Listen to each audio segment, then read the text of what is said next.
Evening, everyone. Thank you for attending tonight, Tuesday, March 21st, 2023, our regularly scheduled Board of Selectmen, Board of Finance budget workshop. I ask that we please all stand for the Pledge of Allegiance. I pledge allegiance to the flag of the United States of America and to the republic for which it stands, one nation, under God, indivisible, with liberty and justice for all. Thank you. Our next section is our public comment section. This is reserved for people in attendance who wish to briefly address the board. The board requests that comments be limited to 3 minutes or less, and people wishing to comment should type comment and your name in the chat box. I also request that all public comments be directly related to the budget, as this is why this meeting is taking place tonight. So do we have anybody for public comment?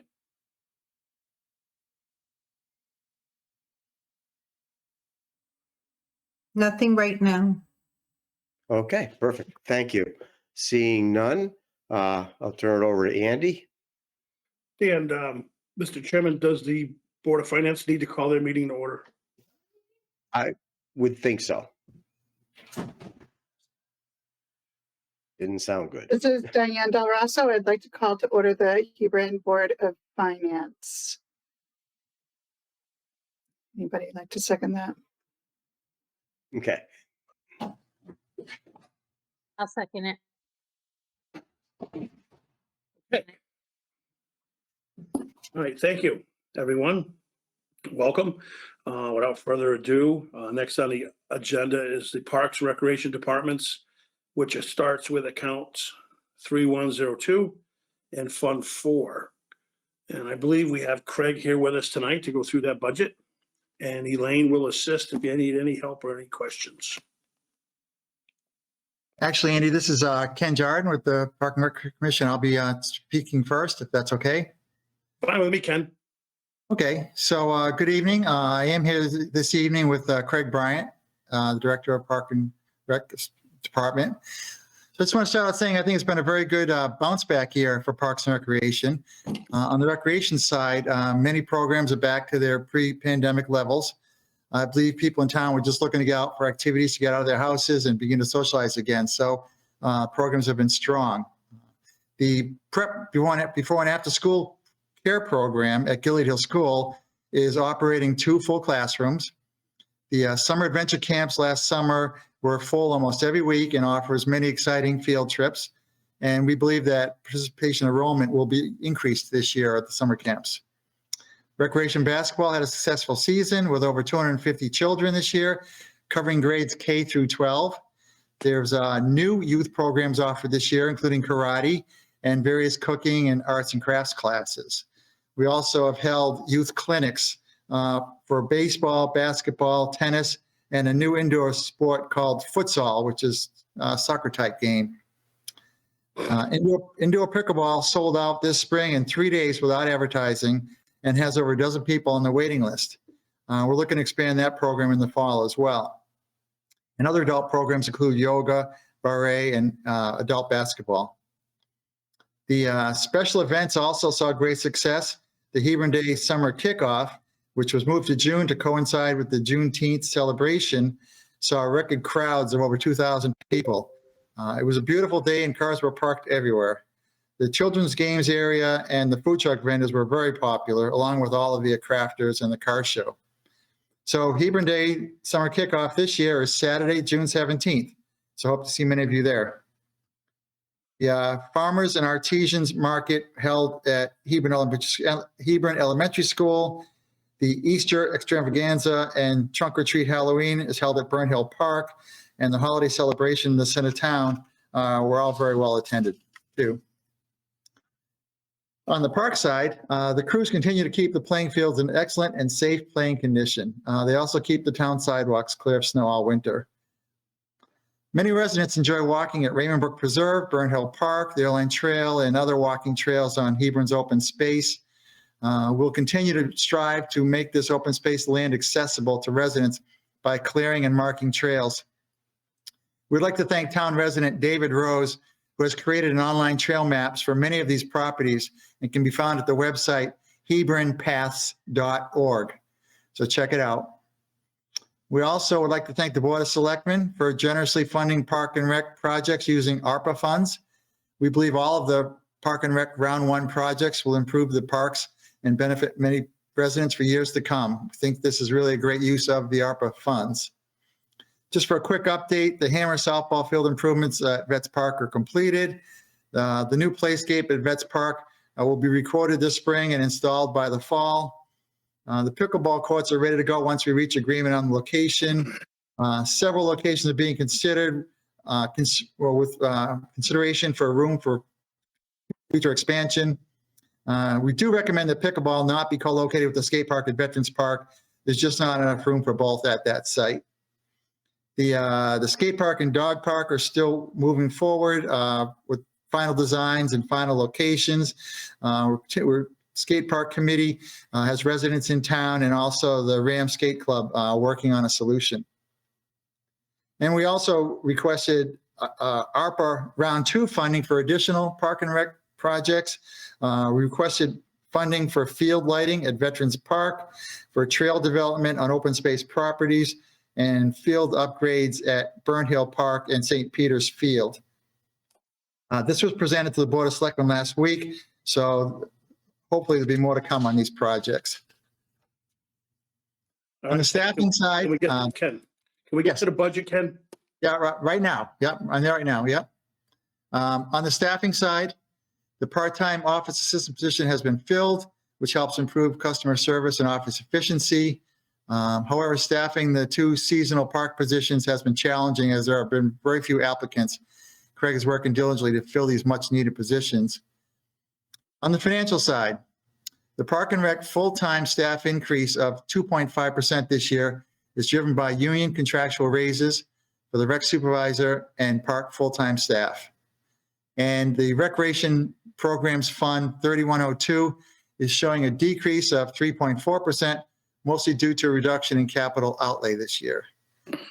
And the Recreation Fund 4 has a healthy fund balance after recovering from the reduced pandemic levels, which we're using to expand recreation programs and events. So thank you again for your time and consideration. So any questions for Craig and I?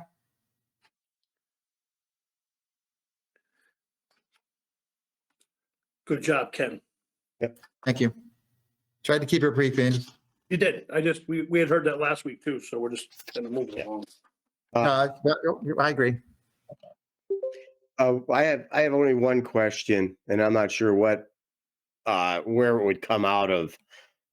There's been talk on the open space aspects of it, attempting to maintain not only accessibility but also addressing invasive species and all. And it sounds as if that actually falls under Park and Rec purview.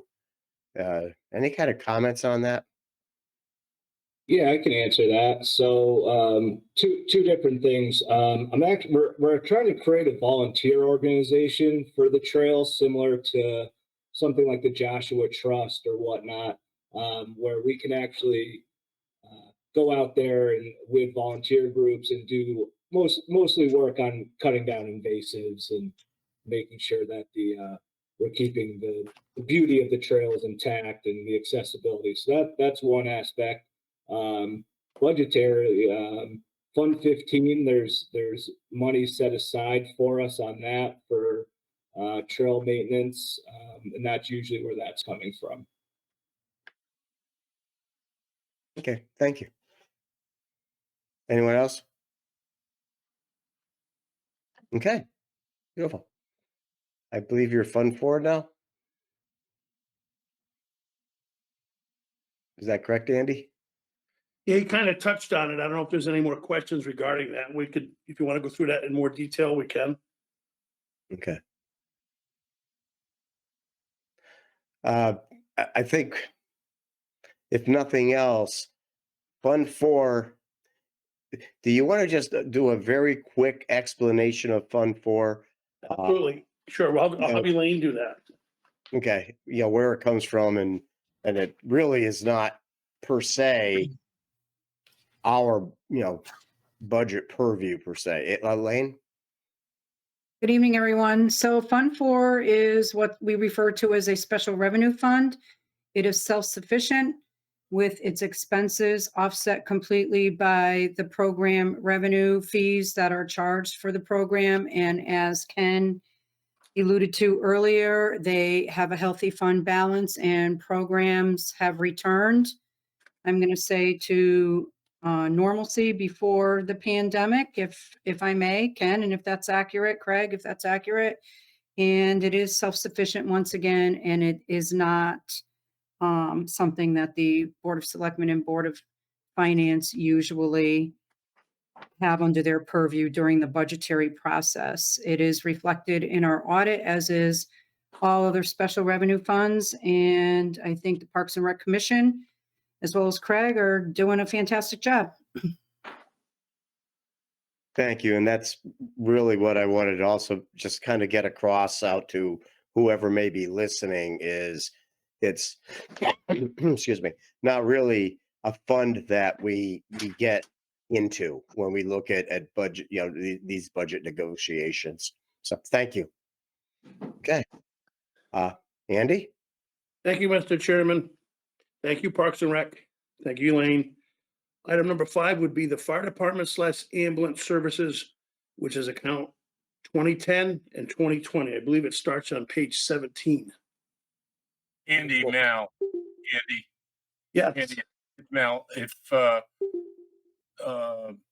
Ken has not left yet, and I don't know if he has or he hasn't, I did have, and maybe Elaine can answer this. Wasn't there also another special fund, the Tower Fund, that used to fund part of Parks and Rec, or am I mistaken? That's Fund 4. No, so Craig did speak briefly to that. Yes, that is called the Cell Tower Fund. It is revenue that the town receives for the cell tower that is hosted at Veterans Park. And yes, the revenue that we receive for the cell tower is utilized by Parks and Recreation, which has helped in years past in offsetting capital project requests from the Parks and Rec Department.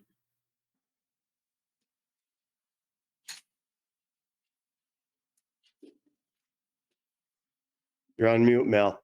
I'm sorry, and that's still healthy and alive?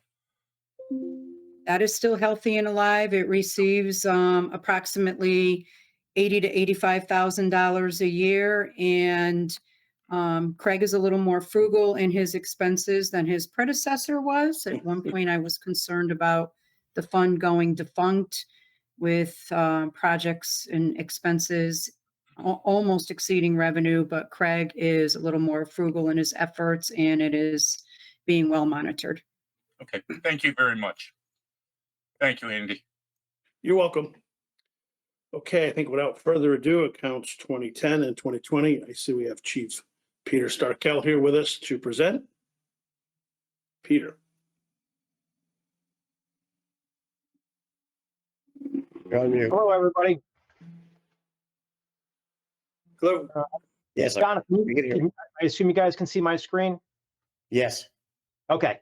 So I just have a real quick summary that I just want to run through of our changes. So just a couple quick slides. I'll run through those and then, entertain any questions that anybody may have. So first, just the operational budget line proposed changes for the upcoming year.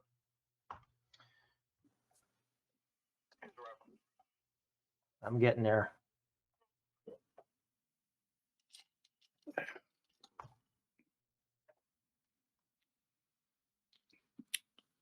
Okay. Okay, so first change that we had proposed in the operational was an increase in our full-time payroll of $2 an hour for our two full-time firefighter EMTs.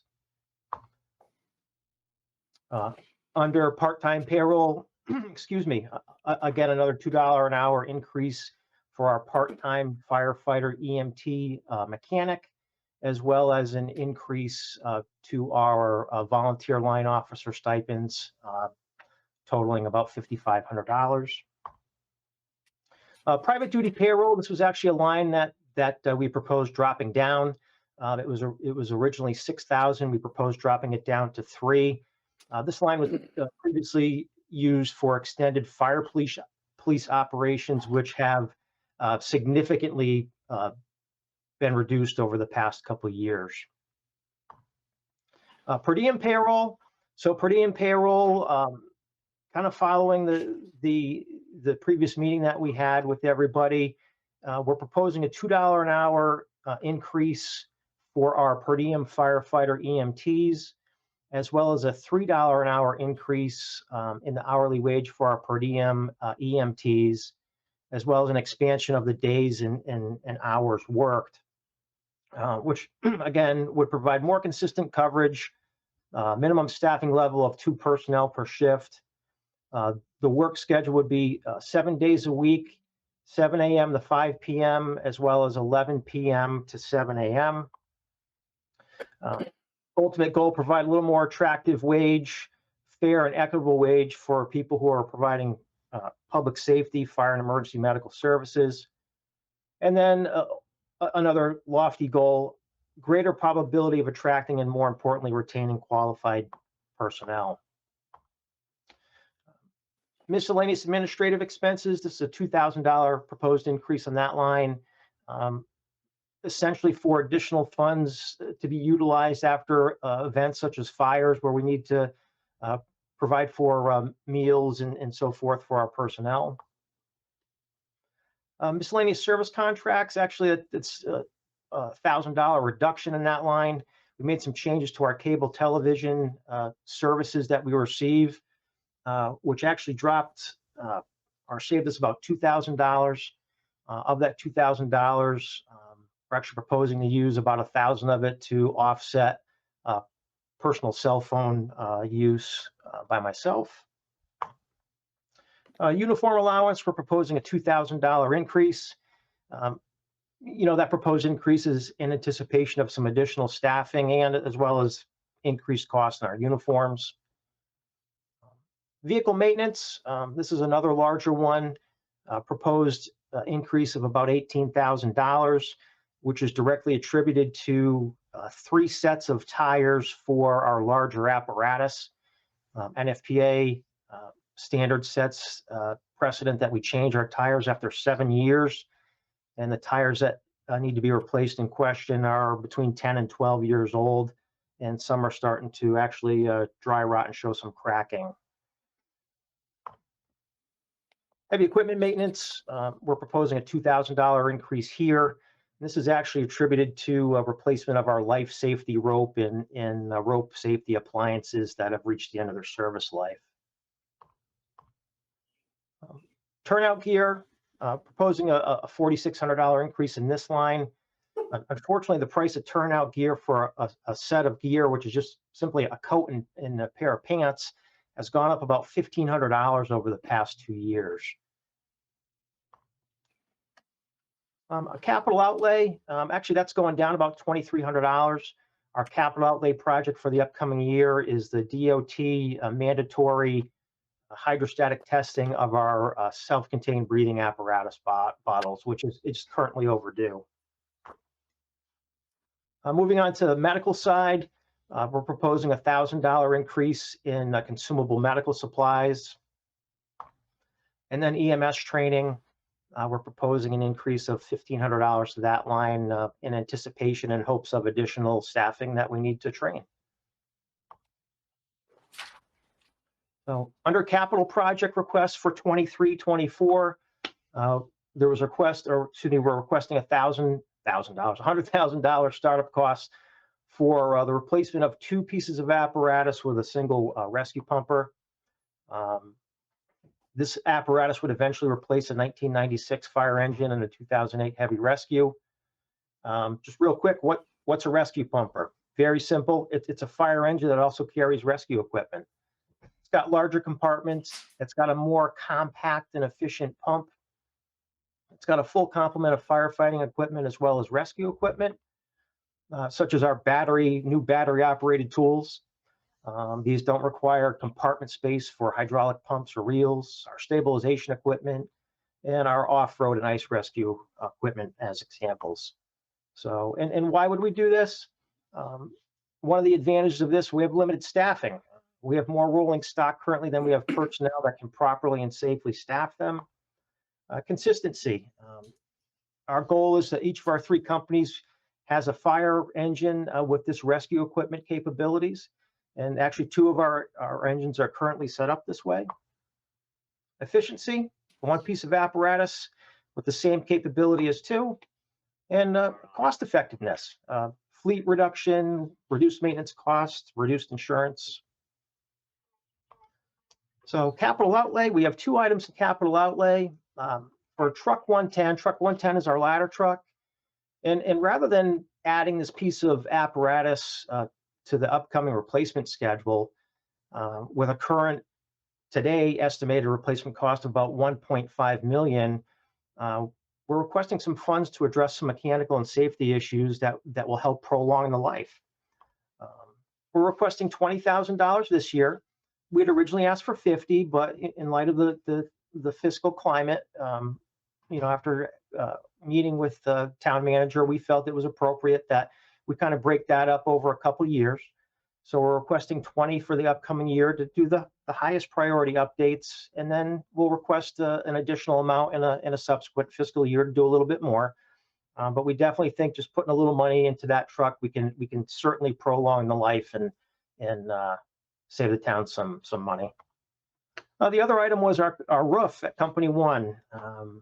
We have a significant number of leaks throughout the building. Most all of our ceilings are water damaged, and we can't address those until the roof is made watertight. So we're requesting $25,000 for those updates to the roof here. So that's all I got for changes. Any questions I can answer? Anybody have any questions?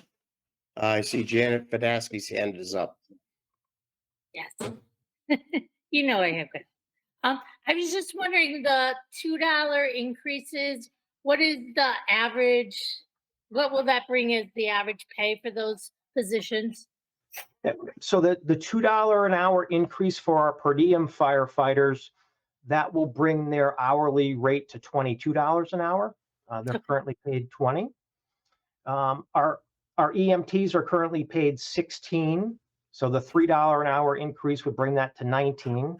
Mm-hmm. And then our two full-time staffers, theirs vary a little bit, but it would bring each of those up to around $25 and $27 per hour.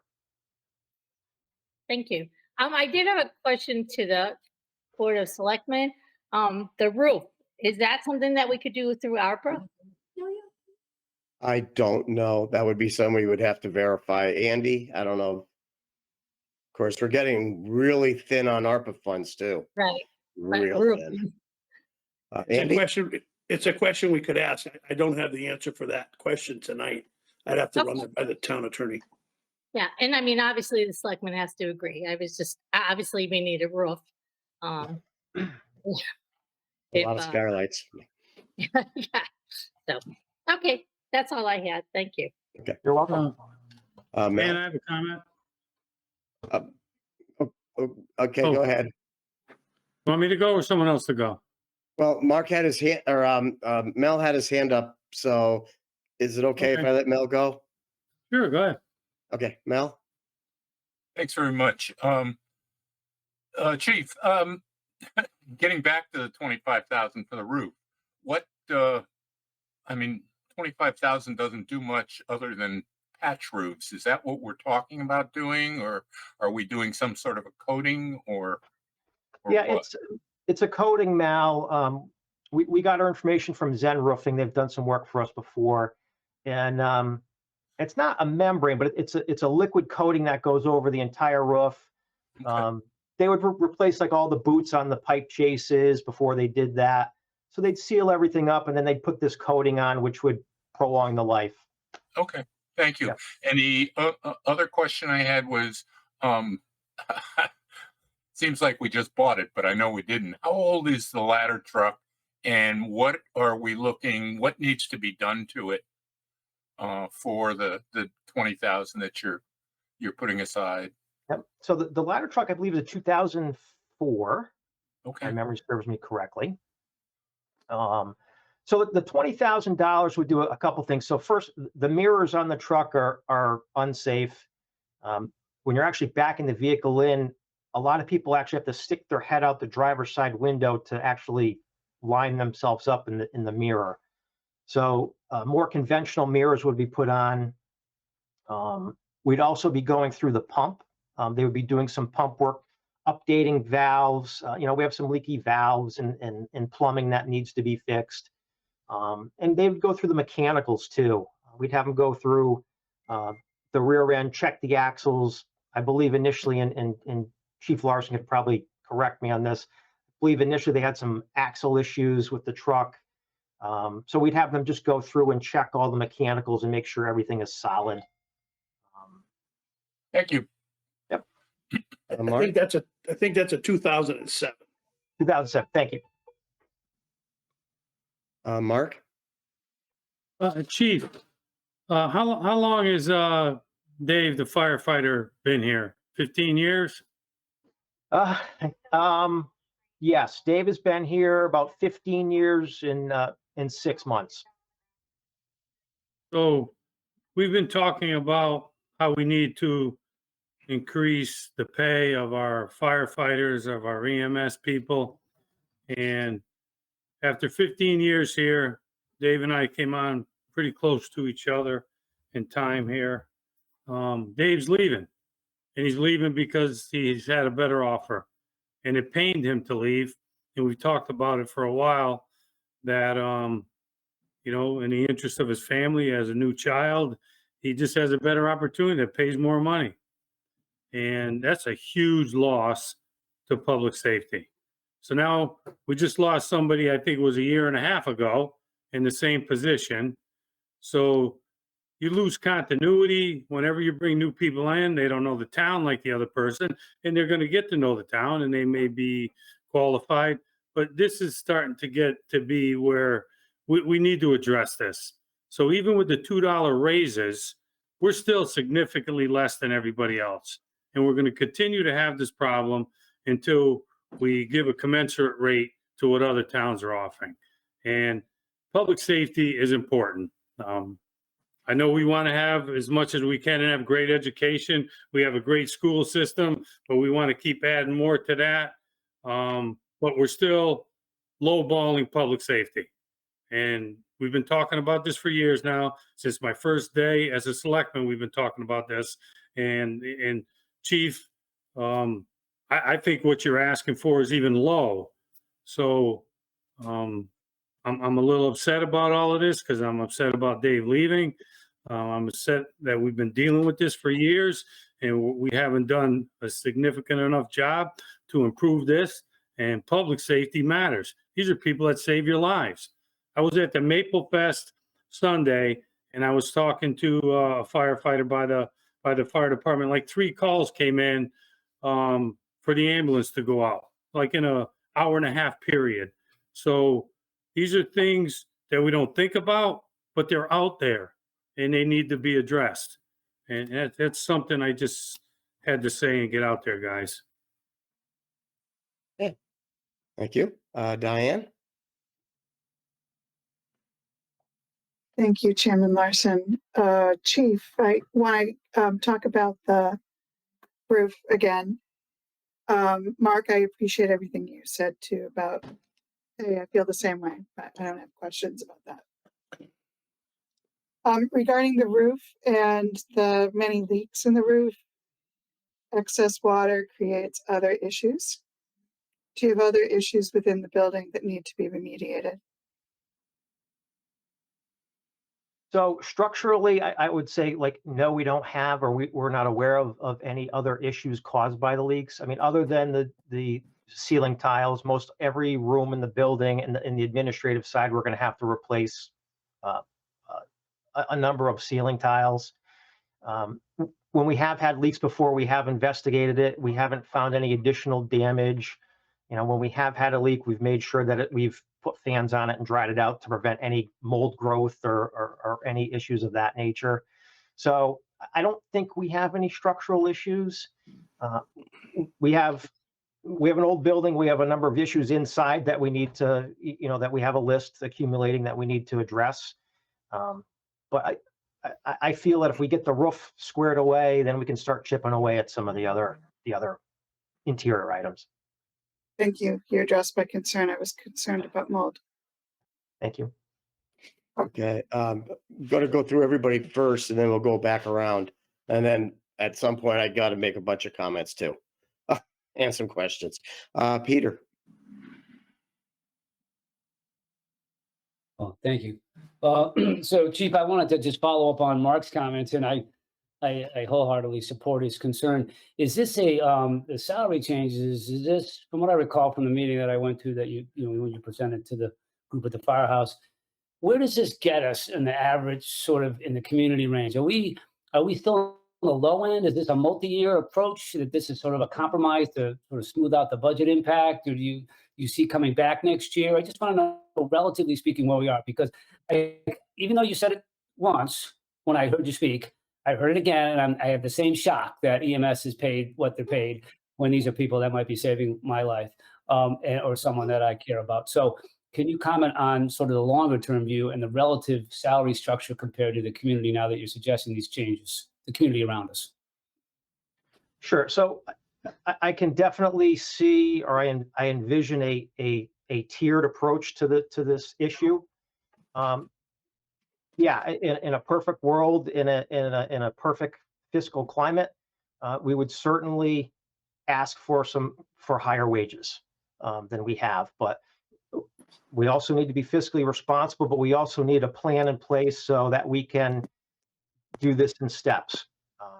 You know, I see this as the first step in helping bridge that gap, and I honestly feel that we would need to look at this again the next couple of years to get us to where we're competitive. I guess one of our goals, and I think I touched on it at our meeting, was we want to be at a point. We have a great department, we have a great town, and we want to be at a point where people look at us and say, we want to go there for a variety of reasons, because it's a great place to be, it's a great place to work, but they pay a fair wage, and those are the keys. Great place to work, and we have great benefit package, and we pay a fair wage. So I again, I think we need to do it in steps. I think that's the responsible way to do it. Well, thank you, Chief, and thank you for your fiscal sensitivity. I appreciate it very much. I'm sure the town does as well. Thank you. Did I answer all your questions, Pete? I was going to say, couple of comments, then I have a couple of questions. One of the reasons that I left the employment of the town of Hebron when I was one of the paid fire maintainers, and I was actually the second person, it was Ray Griswold and myself, was because quite literally, young family could not survive on what the town wanted to pay. And that's why I ended up going back into the electrical full time, because quite point blank, money. The building, when that building was built, at that point in time, we had a first selectman form of government, and that individual swore that he would bring that building in under budget, and he did. He slashed and burned virtually every aspect of that building until it got down to the numbers that he was happy with. We've had problems with insulation in the building to the point where we used to have to keep the cabinet doors open, otherwise the pipes would freeze in the kitchen. They attempted a number of different types of remedies, putting Zanforth valves on the heating systems and all, none of which really adequately worked. We ended up then putting added insulation above the ceilings, on top of the ceiling tiles, to try to maintain heat in that building. The entire bay area, police bay, and storage rooms in the back is one zone fed with a 3/4 inch pipe. We've had, I believe, we are on our 4th boiler in there. So there have been a lot of issues, and this is one of the things where it's a pay me now or pay me later. When you cut corners on a building, you end up paying for it in the long run. You know, it's a never ending, as it was this year, or last year, I believe we actually had to have the footings between the garage overhead door bay doors checked because the walls were starting to walk.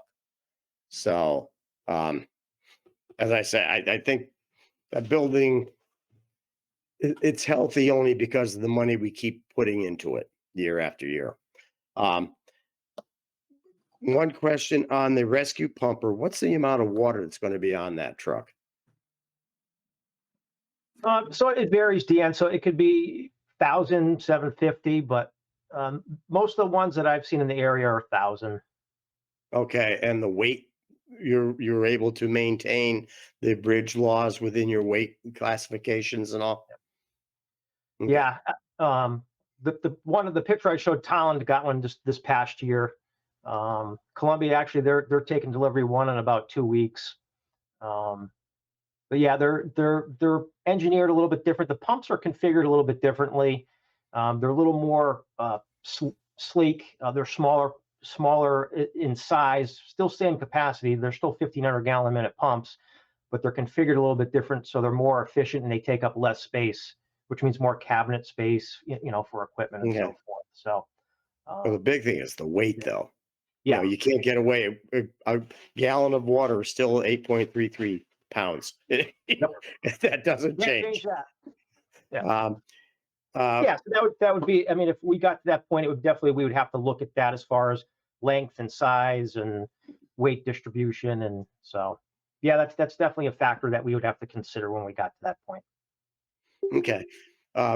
My other question, and this is an area, I know you're putting more money in. I know you now utilize the Salvation Army and what have you for refreshments after calls and all.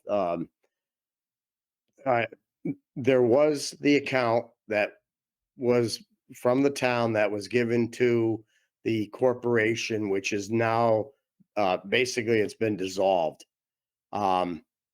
Is that account still there?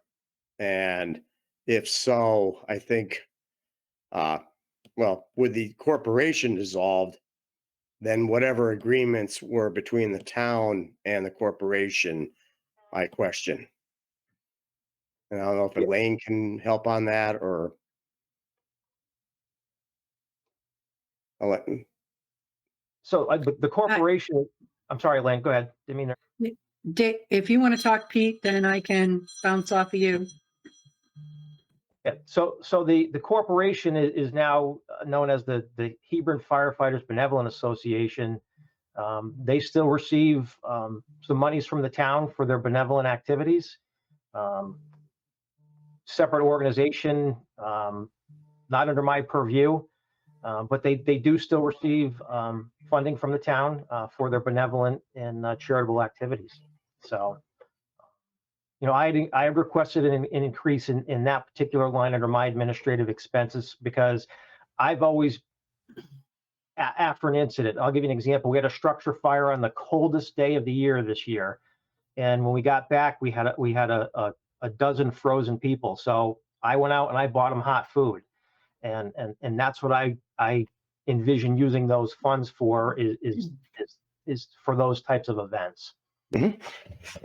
No, I understand that. As I say, I'm just saying it used to be the auxiliaries job, but the auxiliaries not been called in what, a year? So, I'm just trying to find out, as I say, the benevolent fund, and as I had talked to you before, a lot of those things like supplying AEDs to put around town, a lot of that, the training, as far as I'm concerned, all of that really belongs within the fire department budget. Because this is all taxpayer money and the taxpayers should have an idea of where that money was going. So, Elaine? Okay, so just to expand a little on what the chief reported. So for years, the corporation, or now the Benevolent Association, as it's called, was receiving roughly 20% of the ambulance revenue. We have now reduced that to a flat $20,000 that is received, $10,000 in July and another $10,000 in January. As Danny stated, yes, that was the purpose of the intention, was to try and assist with some of the fire department expenses. I'm not sure what the dollars are really utilized for at this point in time, but the town never had a truly formal MOA or MOU with the corporation / benevolent association for this revenue. We do now. So again, it is a flat $20,000 that is funded through the chief's EMS department budget in 2020 and miscellaneous service contracts, 2020 202 2034.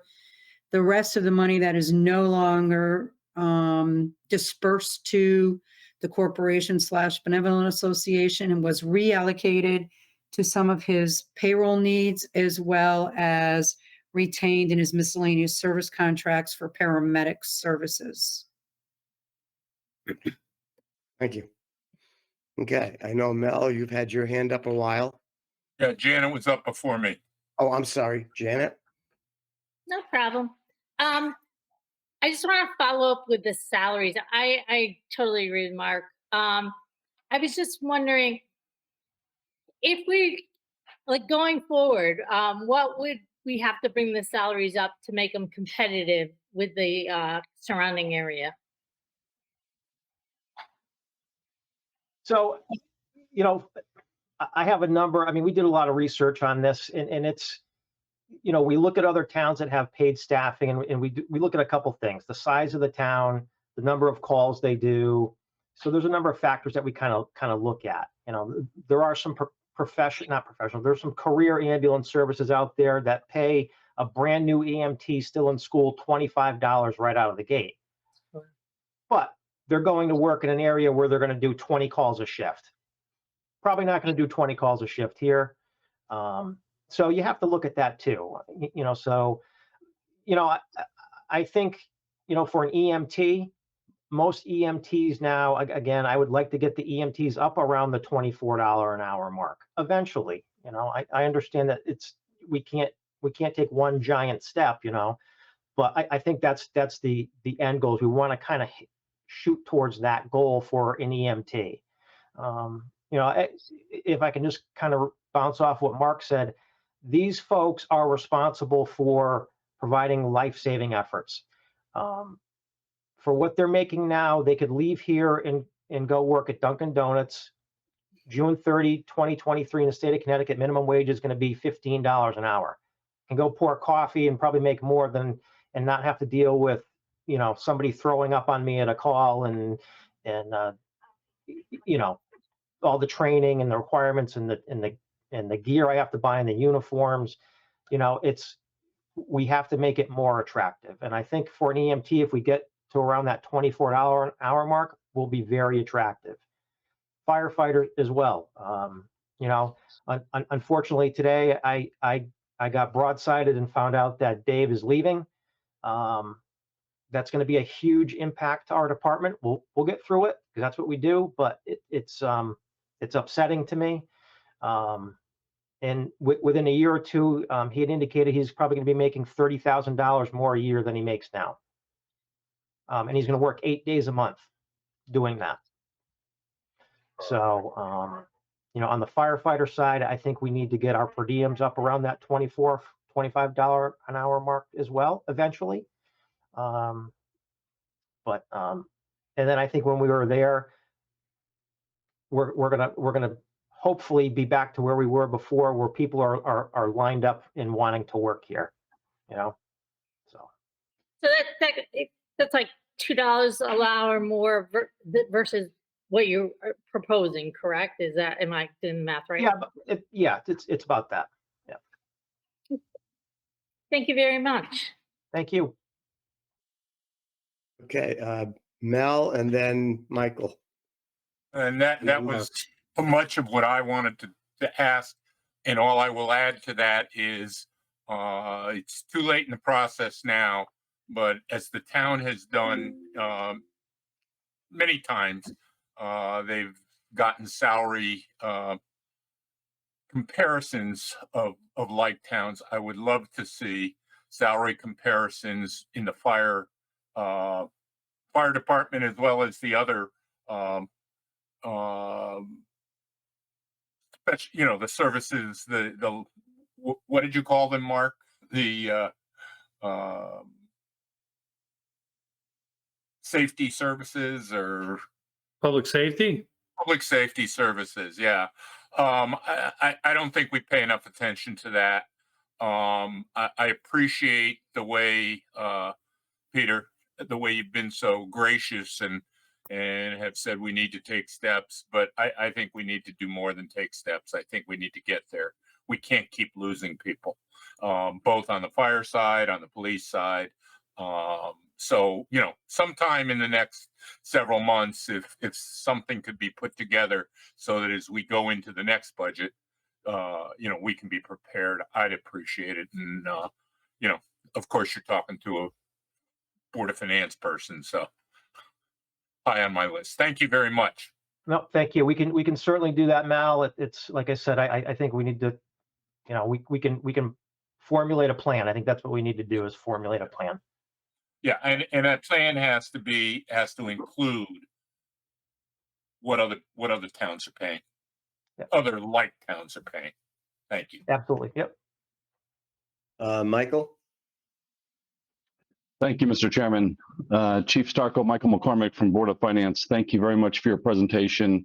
Thank you. And I support everything that has been said about the need to compensate our people fairly. I did attend the meeting back in January, and Peter Casper's question prompted me to sort of look back at my notes. And I just wanted to ask you whether these numbers, to your knowledge, have changed in terms of the comparisons that were given to us. My understanding from the information that was presented to us back in, I think it was January, was that Colchester was currently paying its firefighters $17.50 an hour. So if the town of Hebron accepts the proposed increase here, that would obviously put us over above the town of Colchester. Do you have any information whether town of Colchester's numbers have changed? So that figure, Michael, was for their per diem firefighter teams. Yep. They have a full-time staff. I believe they have 4 or 5 on a shift. And their full-time staff, I could get this from the fire chief. I believe they're up around 25 an hour to start for full-timers. Okay. And I know that the Colchester chief he's doing the same thing. He's trying to get a bump up for his per diem staff. Because as of the last time I spoke with him, he was down to 1 per diem EMT and 1 per diem firefighter.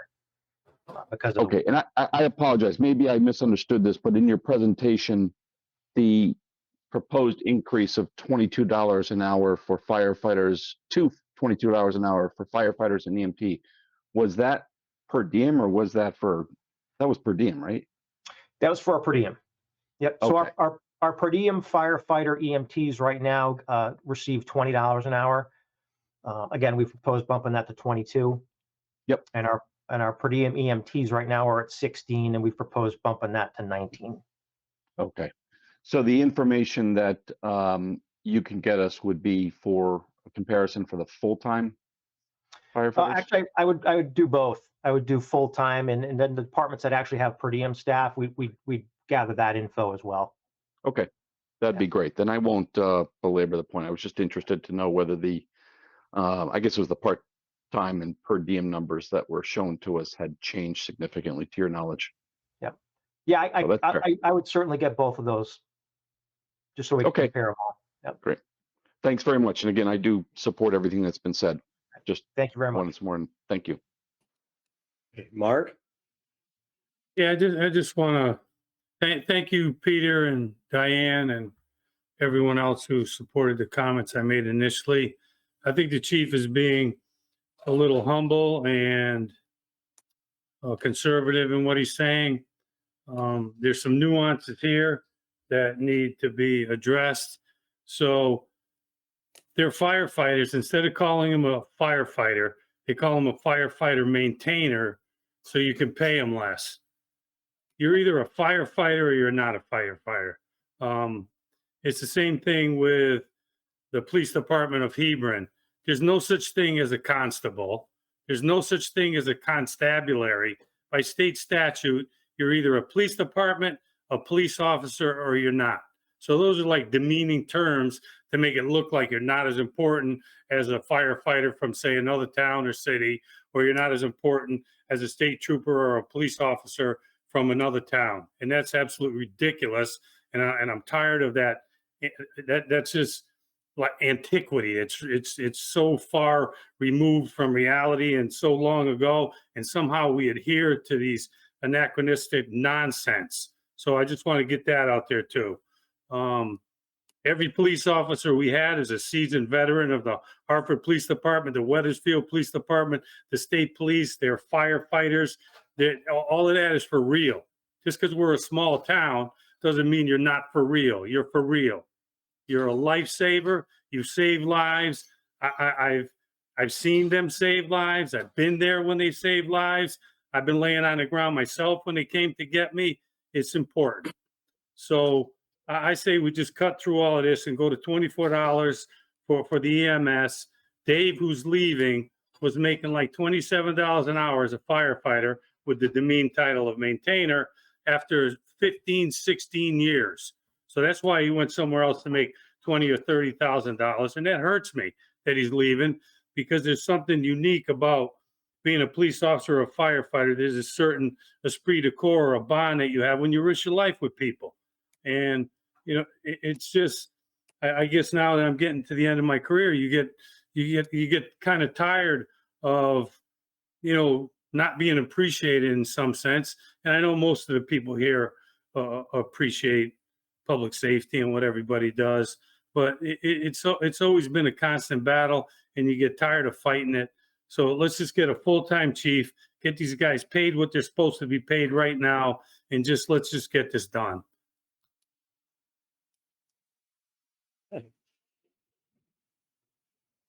Any further questions? Okay, Andy, you want to get into the EMS, or are we? We can, Elaine, you want to talk, like Mark said, the chief's being humble, so why don't you discuss what we're proposing for his salary so everybody knows? So we did approve, I mean, trying to get from there to here. I agree with every one of Mark's sentiments, but unfortunately, we still have many budgetary restraints. And we have conducted numerous salary surveys, and there are no other communities at this point in time of the same population and size as Hebron that have full-time chief officers. So there was no way for us to really compare such salaries and compensation. Not that our chief isn't fully do it or justifiable, but there was nothing for us to really go by. So Andy did settle on giving him a $5 per hour pay increase. His hours would remain the same, even though he is working above and beyond what his work week is supposed to be. And we are trying to get those steps and get there over time.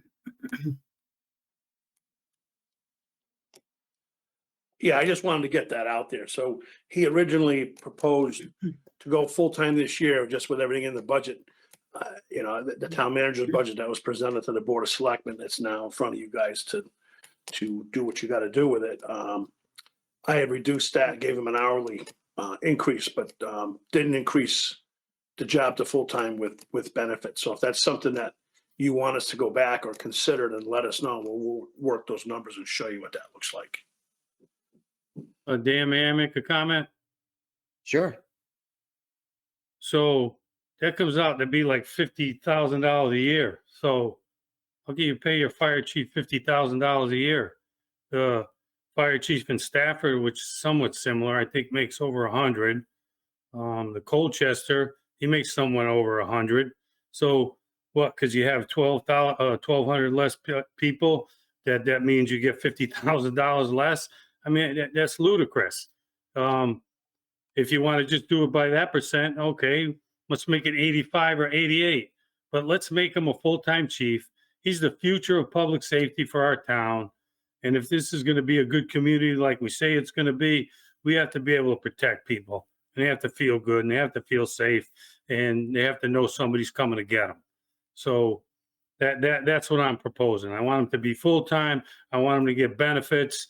Just as I understand it, in one raise in the Hebron Elementary budget for one person is like $20,000.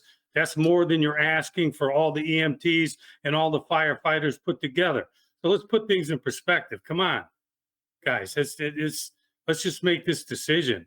I mean, just thinking of some of the raises in other places, it to me is offensive.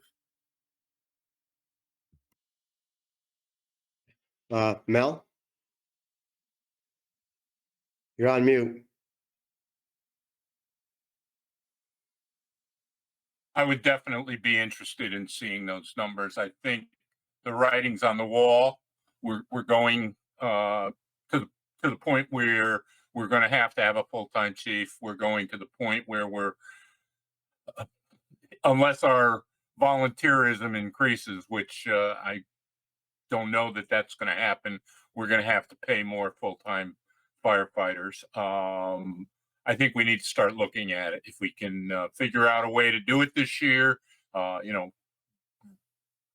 Peter to pay Paul type of deal, forego something this year, and be able to put a man in place that's really doing the job anyways.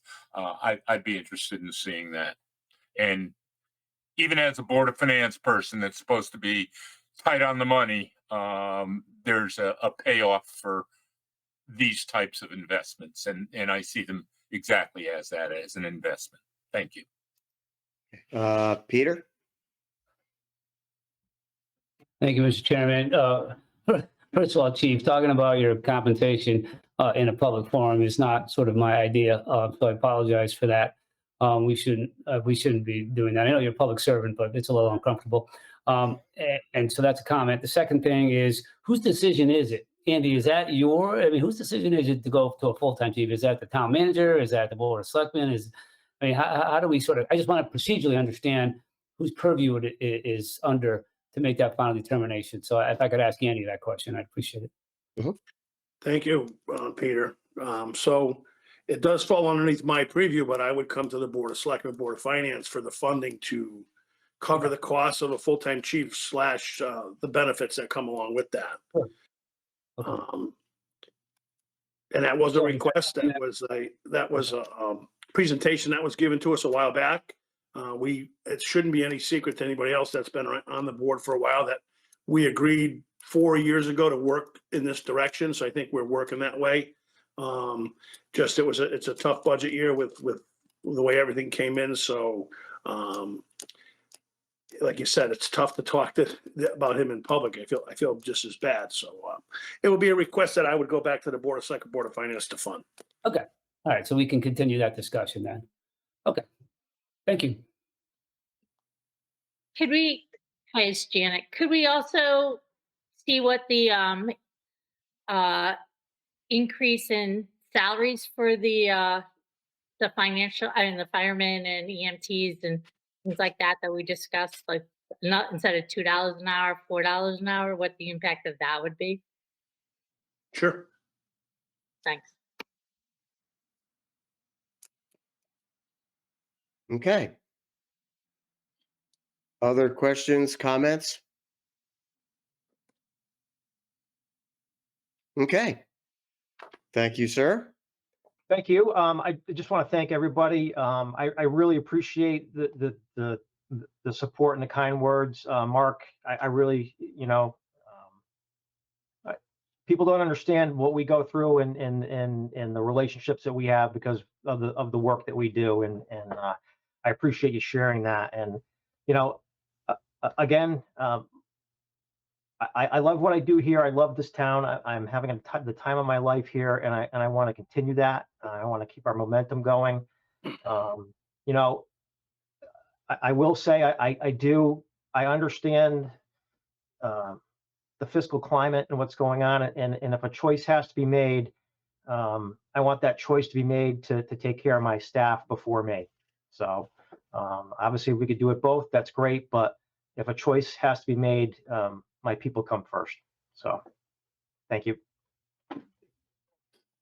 Okay. Thank you, Chief.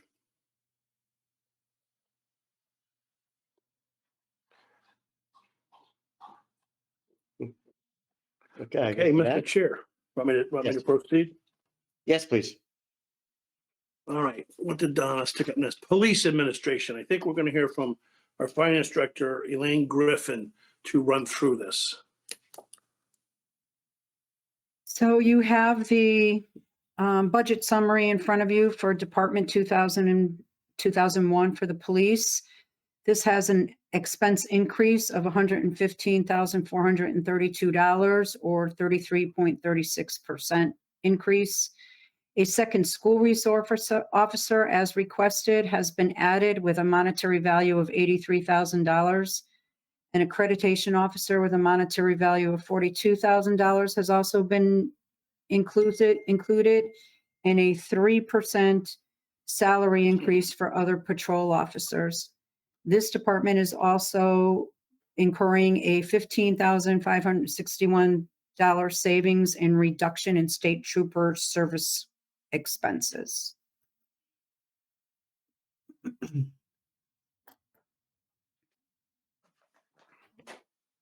Okay. Is that it? Those are the highlights. There's no other Okay. changes Yeah, to the those are the- budget other than those. Okay. Questions? I see two raised hands and I do not. Okay. I see Mark is one. So go ahead, Mark. Oh, okay. Come at. Okay. So I'm not going to speak to raises or my own salary. I feel the same way the chief does. If I don't get another penny this year, I could care, but I care about other things.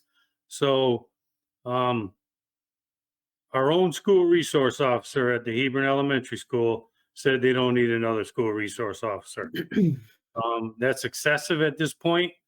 If the main concern is how we respond to an active shooter, which is probably the most important thing that we could do, we've been moving in that direction and getting better. We've been training, we've been getting the resources we need. We haven't quite gotten there yet, but we're going to be as good as anybody within a year or two. And the chief is part of this, having combat medics, rescue squads, being able to breach buildings. Because if you guys know anything about active shooters, people haven't even been able to get in the building half the time, and it slows you down. So there's a lot of things. I asked for some ARPA money in getting all of this done. I realized I was way too conservative with that. Probably going to need another $20,000 in training, resources, breaching tools, all the things that we need to be good at what we do. But we really don't need another school resource officer. All we need to do is get there quick when an active shooter incident occurs, be trained, have the right equipment and resources, have the mindset, be full of courage, and get in there and get the job done. That doesn't have anything to do with having another school resource officer. We are one of the only towns in the whole state of Connecticut that has a school resource officer in an elementary school. And he's fantastic. And he's saying, I could do this. We don't need anybody else. Let's spend the money to make everybody safer through other means. Other than that, I think the budget is fine. I think, the fire department even needs a little more than we do, but I think that's an excess that we don't need, and shore up our active shooter team response. And this whole thing is really pretty good, and the job could get done with this. Okay. Thank you. I don't know if it was Janet or Tiffany who was next up. Tiffany, go ahead, please. Janet was next, but I'm happy to go. It's sorry. just a really, no, that's okay. It's a super quick question. So we mentioned it earlier this evening. We were talking about ARPA funds running low, right? And I know that we have to, have that larger discussion as a board of selectmen. I'm just curious from a numbers perspective, if the second SRO was taken out of this, right? Like if that was the decision, if that's what we decided, could the police accreditation costs come in, thereby saving some funds in ARPA? I'm just trying to understand what that differential would be. If you don't have the answer, that's fine, but that might be helpful to understand as we move forward, particularly as we think about other projects that we may want to fund with ARPA. Thank you. I don't know if Andy, you want to handle that? I was going to say, I had set out to all the boards of selectmen, my ideas as for possible budget reductions. There is money if we decide, and again, Andy, correct me if I'm wrong, if we wanted to take that additional money out of ARPA funds for that additional equipment and training. I believe we would just have to verify, but I don't see why not, that they would qualify for ARPA funds legalities. Would that be correct, Andy? Yeah, so what Mark's asking for is pretty much approved. He just needs more money so he can come back and ask for additional monies for something that's already been approved. As far as the, if I understood Tiffany's question or statement correctly, as far as the 80 some odd thousand we have in the actual proposed budget, if that were to come out, I don't know if you're asking me to add some more money in for the accreditation or the supplies, but If we we could do that. replace, But if we replace, like if we took the, to answer your question, if the 80,000 comes out, but the entirety of whatever Mark's additional costs are, plus what was approved for ARPA, if that goes in the budget instead, I mean, it would still be a net decrease of about, potentially $40,000 from our budget. So that's what I'm asking, trying to just understand that, because if we are running low on ARPA funds, but as a group, we decide not to move forward with the second school resource officer, I'm just trying to see if we can, I think at this point, we have to be very creative in what we're going to do. So that was what I was speaking to. yeah, like, once again, yes, we could do that. It's however you want to do it. We got the 80 some odd thousand, whatever that full cost is. If you wanted to reduce it down to a certain amount, that would still fund the extra money that Mark's looking for. So you didn't got the ARPA. We could definitely show you what that looks like. Janet? You're on mute. Sorry. Just a quick question. What's an accreditation officer? You were saying that was an increase? Well, it's a requirement.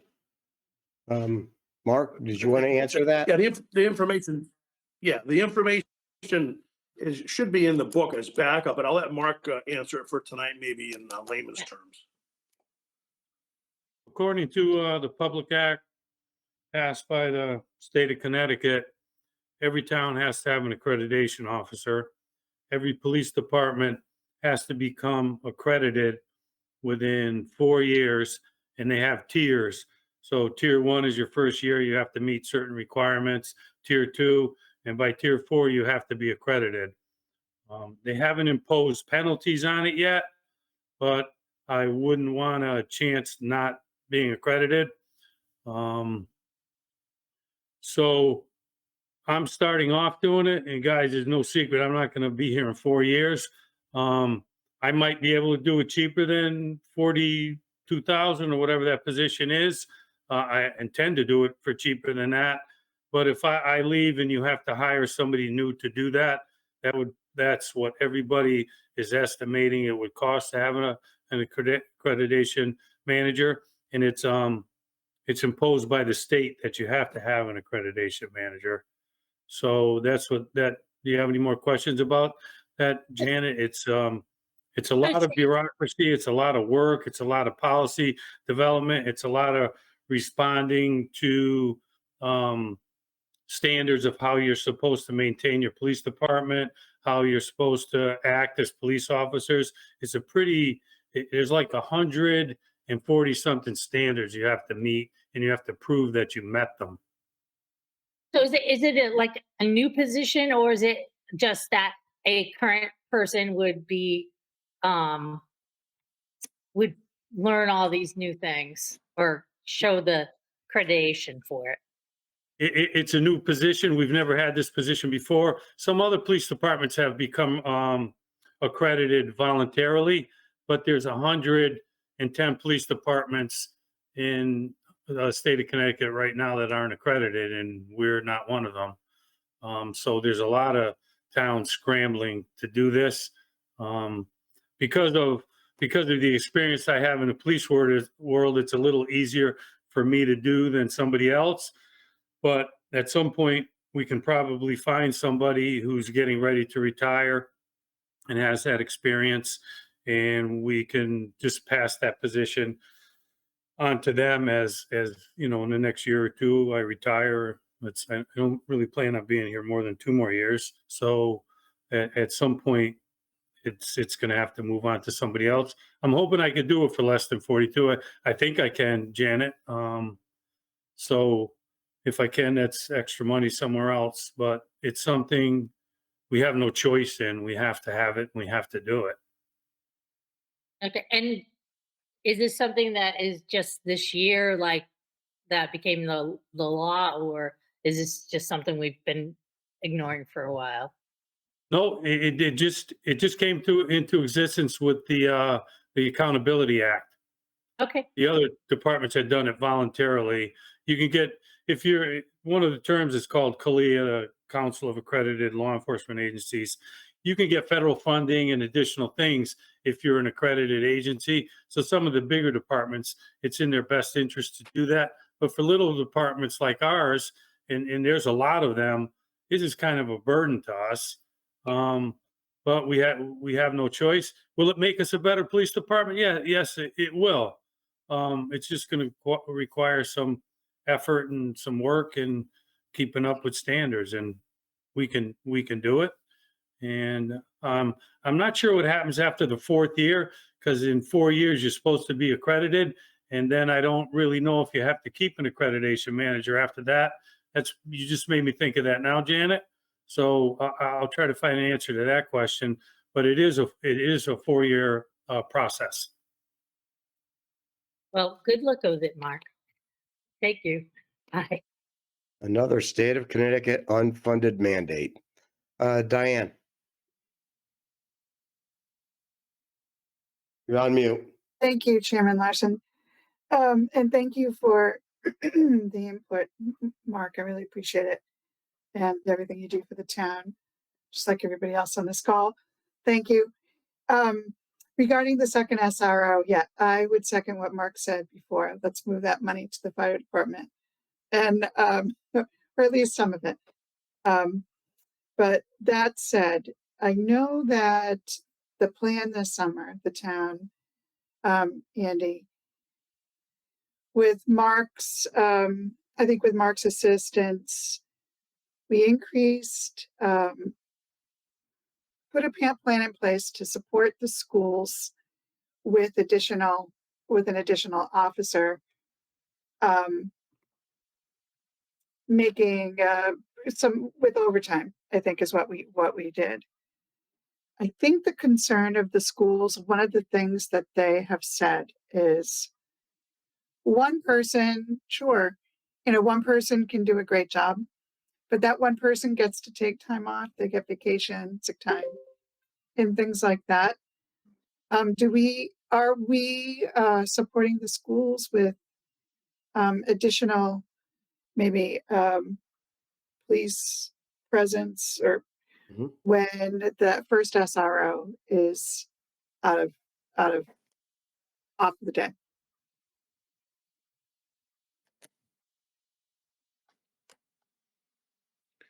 Yes, so what we do and what we have in this budget, and we did it mid-year, is we added extra shifts to our existing police officers that also go up there and assist, along with our resident state trooper that's been going up there as well in the mornings. You'll see him up at Gilead Hill School. I think there's a letter in the budget book that I don't know if it's from if it's from the school or it's from Bryce Reed, from our resident trooper, that they had conversations with the superintendent prior to the request or maybe simultaneously. And what that says is with the extra patrols helping out the SR officer, things are working very well. So I think that's what Mark's alluding to, or the resource officer, trooper, or police officer Topolis is kind of had a conversation saying the same thing. That's what we're basing it on. But yes, there is extra patrols. We did it mid-year. And then also we're having our resident trooper go up there. So not only do they share an SRO, our daytime police officers are popping in there along with the resident trooper. Do they have an extra presence on the day that the SRO might be off? Like, is it coordinated? Yeah, I would 100% make sure that happens, of course. Yeah. Okay. I can Okay, I answer think that. that might, okay, great, thank you. Yes, we do everything we can to make sure when guys are off that we support it with additional officers. And Diane, it isn't on overtime that we do that either. That's part of the Andy made that decision midway through the year to put some extra money in the budget just for them to have an extra shift or so, and it still doesn't get them to 40 hours. So it isn't on overtime. That's terrific news, thank you. I would love to make sure that we are documenting what the town is doing with coordinating those shifts to support the school in the current SRO. But thank you very much. Mike? Thank you, Mr. Chairman. I just had a follow-up question on the accreditation officer, and it may be a question for Elaine or my fellow finance members. I'm testing my memory here, but Mark and Janet's discussion sort of jogged my memory. Did we start funding the accreditation officer this past year, and this is just a continuation of this, or is this the first year that we're doing it? I seem to have a recollection of this new law either last spring or sometime during the summer where we discussed it. Mike, it's Elaine. We are not funding anything with the Okay. accreditation officer currently in the budget. We are funding additional patrol hours for the schools. That was unbudgeted and we are funding that. That was added, but not the accreditation officer. This will be the first time in the 2023-24 fiscal year budget. Okay, great. Thank you. It's Donna. I just have a comment, a follow-up on that. What you might be thinking of, Mike, is we did set aside some money in ARPA for the accreditation project for an attorney and some of the software that will be needed. Okay, I that may be it. I do recall a discussion about this new law. So great. Thank you, everyone.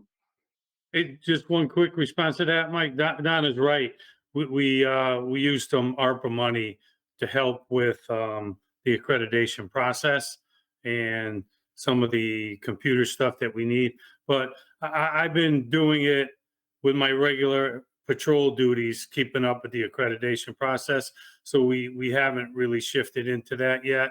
So in addition to being the training officer and doing the other things I do there, I've just, I got to be honest with you, I'm just not out on patrol except when they really need me or for special things because I'm doing all the other administrative stuff. So the other two officers have been taking care of that. So that's in essence what's really happening. Right, understood. And I'm not questioning it. I just when Janet asked the question of what's an accreditation officer and you started talking, it just jogged my memory of having a discussion about something like this in the past. So all set. Thank you. Any other questions? Okay, seeing none. Moving along. Andy? Thank you, Mr. Chairman. So next on the agenda would be miscellaneous general government requests. So hopefully we did a lot of work and put these books together and sent them out. We took the liberty of asking Elaine to put a list of budget drivers together. So anything that is a significant increase or a budget driver, we'd like to go down and explain those.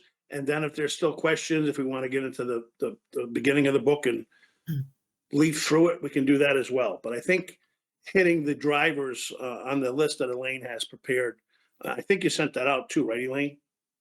I did. Yes. I did.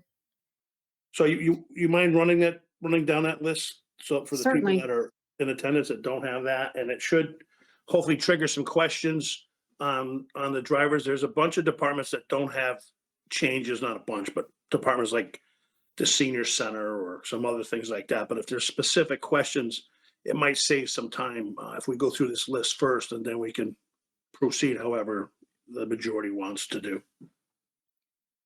So I was just going to touch on the departments that have not been covered through presentations.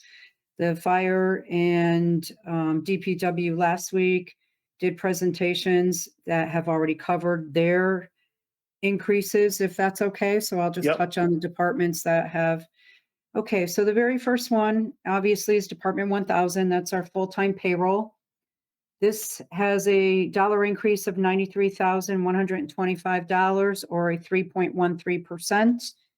Contractual increases are in the amount of 2.50 or 3%.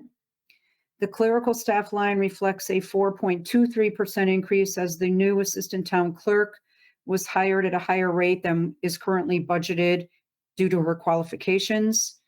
The health and welfare line is the same synopsis with the hiring of the social worker and the increase that's showing of 9.68%. The recreation line reflects a 4.60 increase due to a salary adjustment increase to personnel acquiring state mandated turf and fertilization certification in the current fiscal year. The building official line reflects an 18.67% increase due to the retirement of the current building official, which has been a shared position with the fire marshal. And again, the fire marshal salary line, which is in Department 2011, is also showing a 153% increase or $25,499, as we will now need to advertise for these positions separately instead of having a one-person shared position. The interim town clerk has also received a higher rate of pay than what was currently budgeted, representing the 7.52% increase. And the salaries are behind your Department 1000 budget summary. Department 2001 and Department 2010 were covered earlier with the presentations. The next significant increase is in the senior center or Department 3020. And this is an increase of $15,256 or a 46.15%. And that's due to an added part-time office position. Should be noted as well that we've just received notification of a grant award that will offset this position that can be added in revenues. Department 5010, the town insurance has a departmental expense increase of $28,065 or 7.61%. Department 50, and that's for our workers' compensation and LAP insurances, but we did find out that we have some reductions there too that can be taken. That totals $18,000 between the LAP premium, the workers' comp, and our medical insurance. So as always, the budget is a moving target, and we can revise these numbers for you on the summary page to see where everything falls into place. Department 5020, employee benefits. This is an increase of $81,479 or 6.26%. The increase equates to the town FICA match in the amount of $28,644. Medical insurance in the amount of $32,000, which again now has an increase after a consortium meeting last Thursday. Pension contributions in the amount of $1,419, and the retiree payout is increased by $10,000.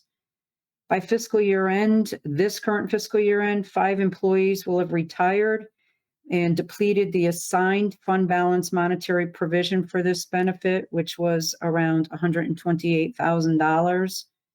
And there are 9 other eligible employees of retirement status.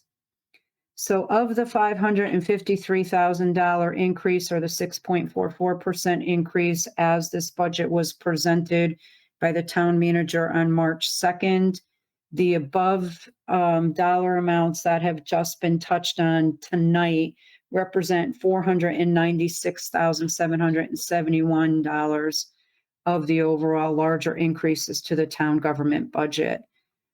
There are other reductions that encompass the remaining increases and reductions that encompass the remaining $56,680 in the town government budget. And again, as of this writing, we can take an additional $18,000 reduction in our LAP and workers' compensation and medical insurance. The Board of Education can take a little over $38,000 for the same. And after a detailed conversation with our revenue collector, we determined we could increase the back tax collection amount to $400,000, or by $25,000 from what we had disclosed initially in the budget summary page. And the debt management contribution could be increased to $862,000 as well. I've also sent out another detailed email this afternoon that discusses all of the operational supports of the unassigned fund balance and the debt service management fund and how everything works.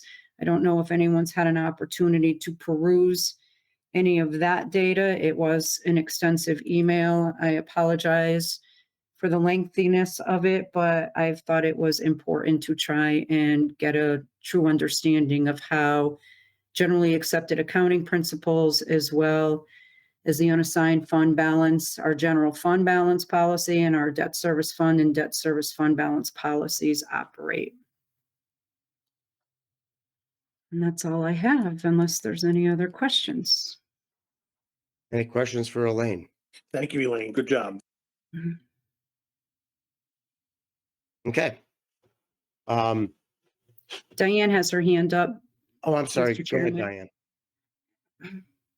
Go ahead. Okay. So I want to go back to, I think it's deferred compensation. I think it's the 50/20 employee benefits line, where when employees retire, there's a large payout due to them. And the fund is depleted, I think you mentioned. And there are a number of employees that are eligible for retirement. Have you at all done that calculation to understand what the town would owe if those employees retired? The additional 9. I have Indeed. not performed that exercise as to what that value would be. I can do that for next week's meeting. This expense line, it was to try and continually build up the assigned fund balance allocation. Unfortunately, we're depleting it all at once. We were only contributing around $5,000 in previous years. That's why we're trying to bump it up to $20,000 now. That would definitely not be enough money should all 9 eligible employees decide to retire during the 23-24 fiscal year. But we could do at some point a supplemental appropriation to try and transfer from, this could be another area of transfer from the unassigned fund balance to the assigned fund balance. But that is, all open for discussion and would need to be completely discussed with selectmen and finance members. What was that last part? I'm sorry, can you repeat that? So the one option would be if, because we will not have sufficient dollars if all 9 employees decide to retire during next fiscal year, a supplemental appropriation could be made to transfer the dollars into the assigned fund balance from the unassigned fund balance. Or once an adequate number is ascertained, it could be funded through the budget. That would be at the pleasure of the selectmen and finance members. Appreciate that. Thank you. I have a quick question, Elaine. With Dave leaving, I know he's not retiring, but there is a certain amount of built up retirement funds. How does that affect the fund? That is not within our operating budget, Dan. That's our OPEB dollars because we fund that as we go on an annual basis.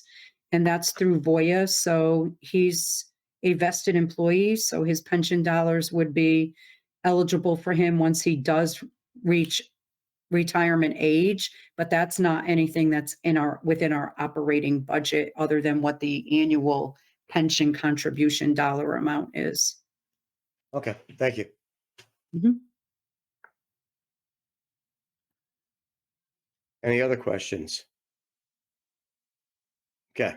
Not totally positive on how to proceed, but I think we do need, and I had sent out to my fellow select people a list of cuts that I was thinking about to try to get that budget down.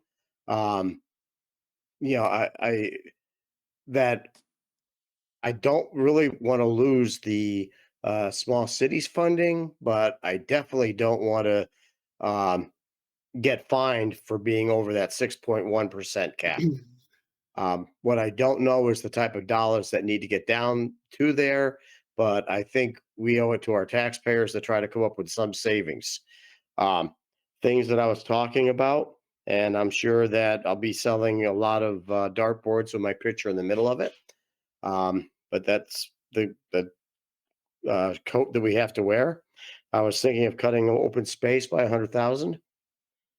Cutting the resource officer, and I was thinking 100,000, but you're saying it's only 83. Is that including all the benefits and everything else on that, in that 83? It is. Okay, so that would be 83. Mhm. I'm thinking of cutting at least this year 100,000 for the fire truck. Hopefully, well, if worse comes to worse, since that was a multi-year project, that would add, roughly 50,000 to the 300 in the other 2 outgoing years. And hopefully they would be able to get some grants or other funding sources for that.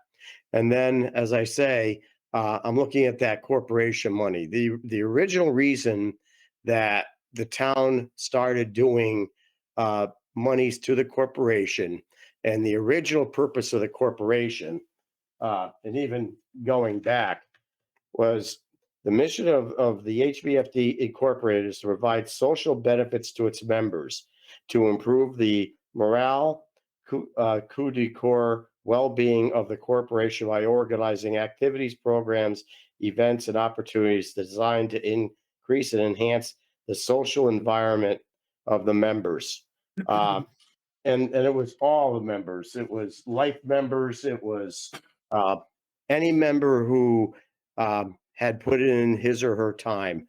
And things that we used to do was we used to call ladies' night, spouses' night. It was the dinner to honor our spouses who put up with us not being there.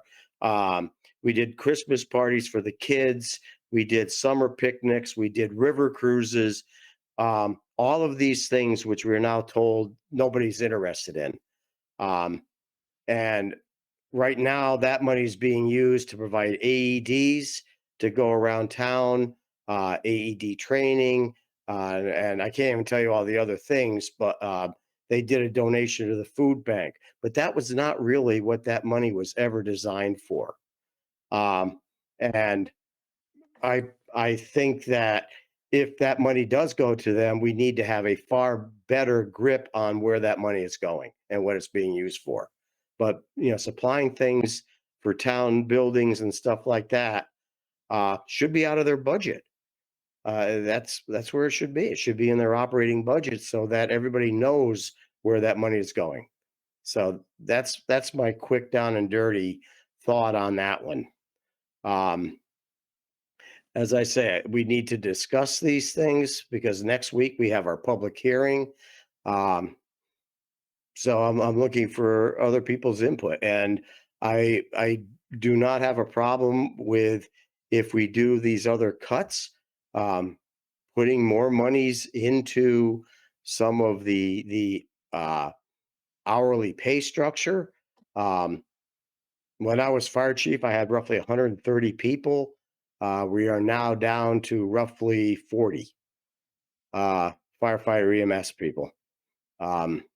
So we have to come up with some alternatives to protect the taxpayers, which is one of our responsibilities. Colchester was discussed. Colchester's a much bigger community with a much broader tax base. So that's one of the downsides. Hebron's a residential community. There's not a lot of other taxable income generators in our town. So looking at expenses, the student shift at RAM, we can't do anything about it. That is what it is. I would have hoped that the Board of Education would have been far more forthcoming with, a far more reasonable budget, but that's the Board of Finance issue. They're the ones who are going to have to decide on that.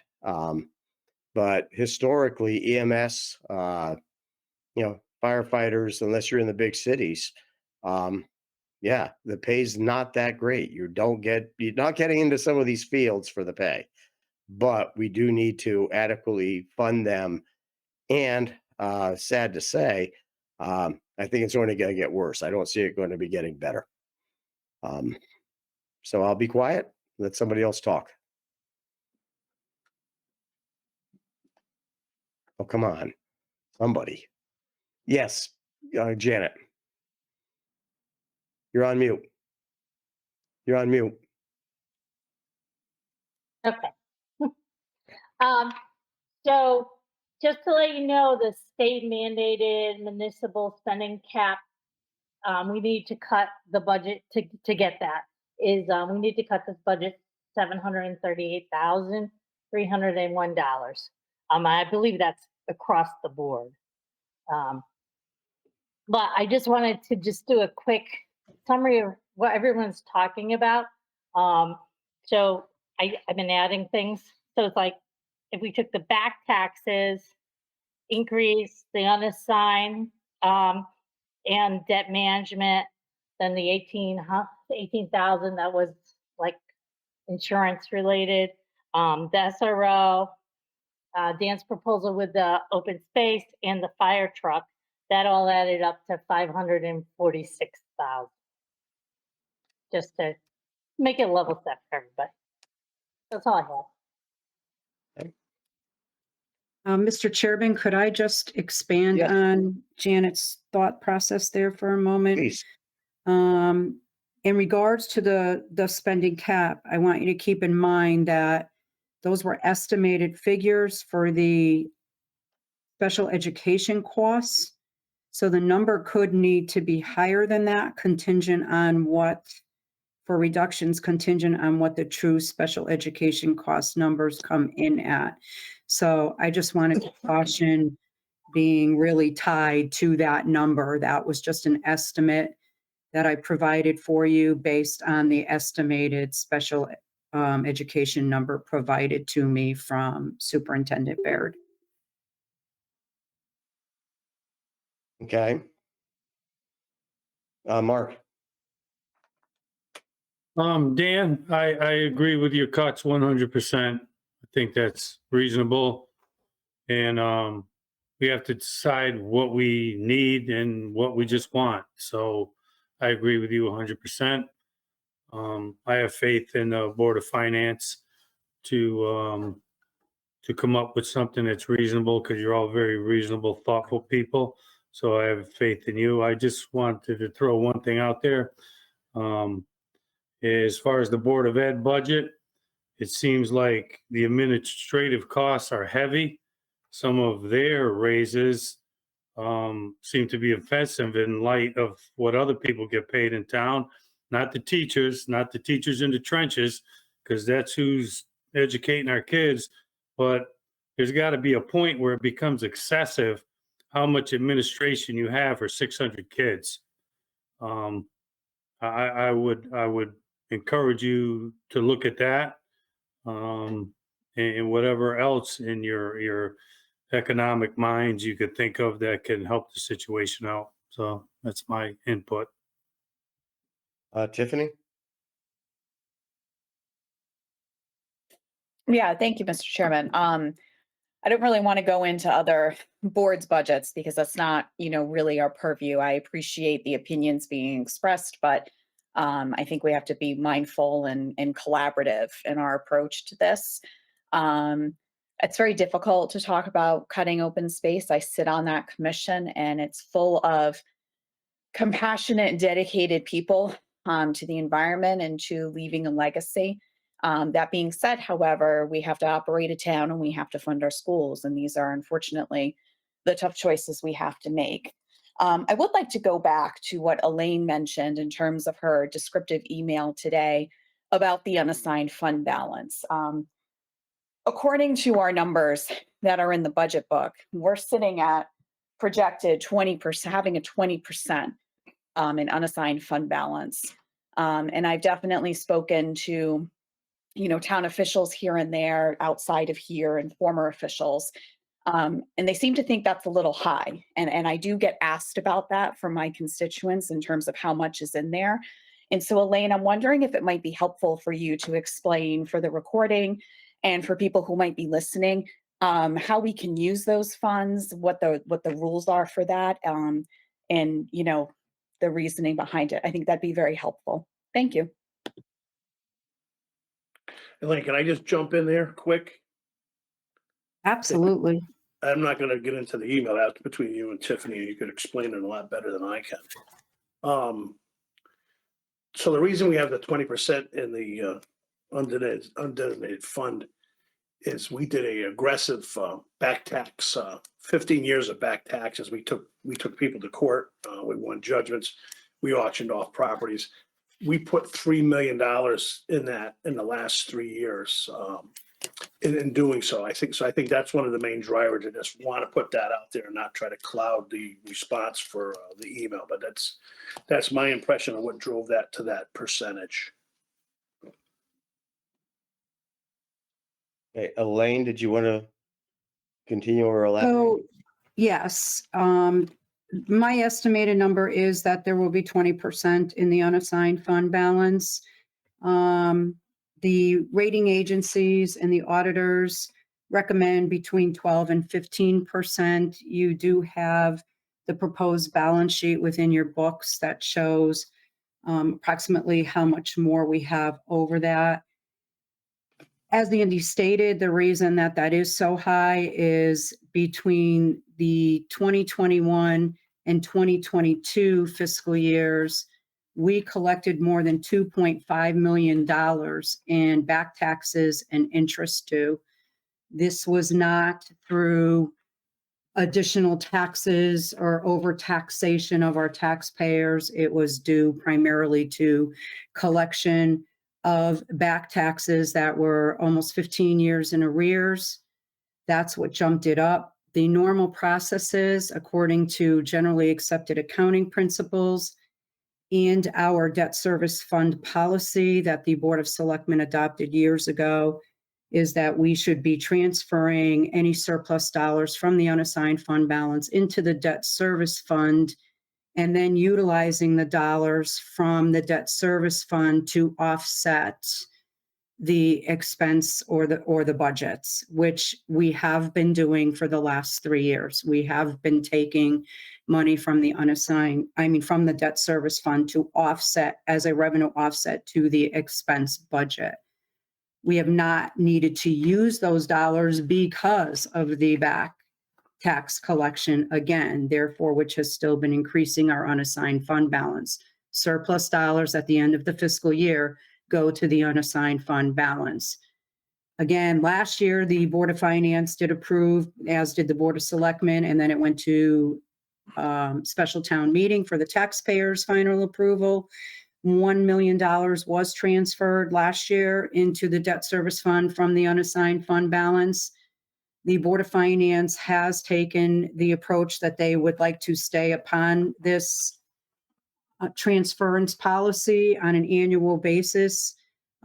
This year, I have been discussing with the town manager and Donna Alonso about scheduling a special town meeting so that we can proceed with this process and transfer funds again from the unassigned fund balance into the debt service fund.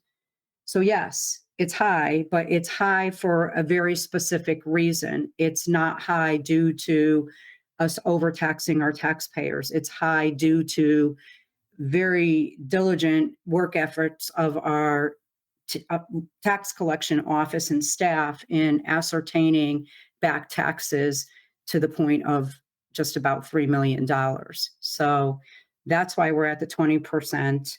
That's why we're offering, originally in the town manager's budget, we had a offsetting revenue from the debt service fund of $642,000, where we've decided to increase that to $862,000. If the Board of Finance chooses to increase that even higher, they may do so, but currently there is only $1.8 million in the debt service fund.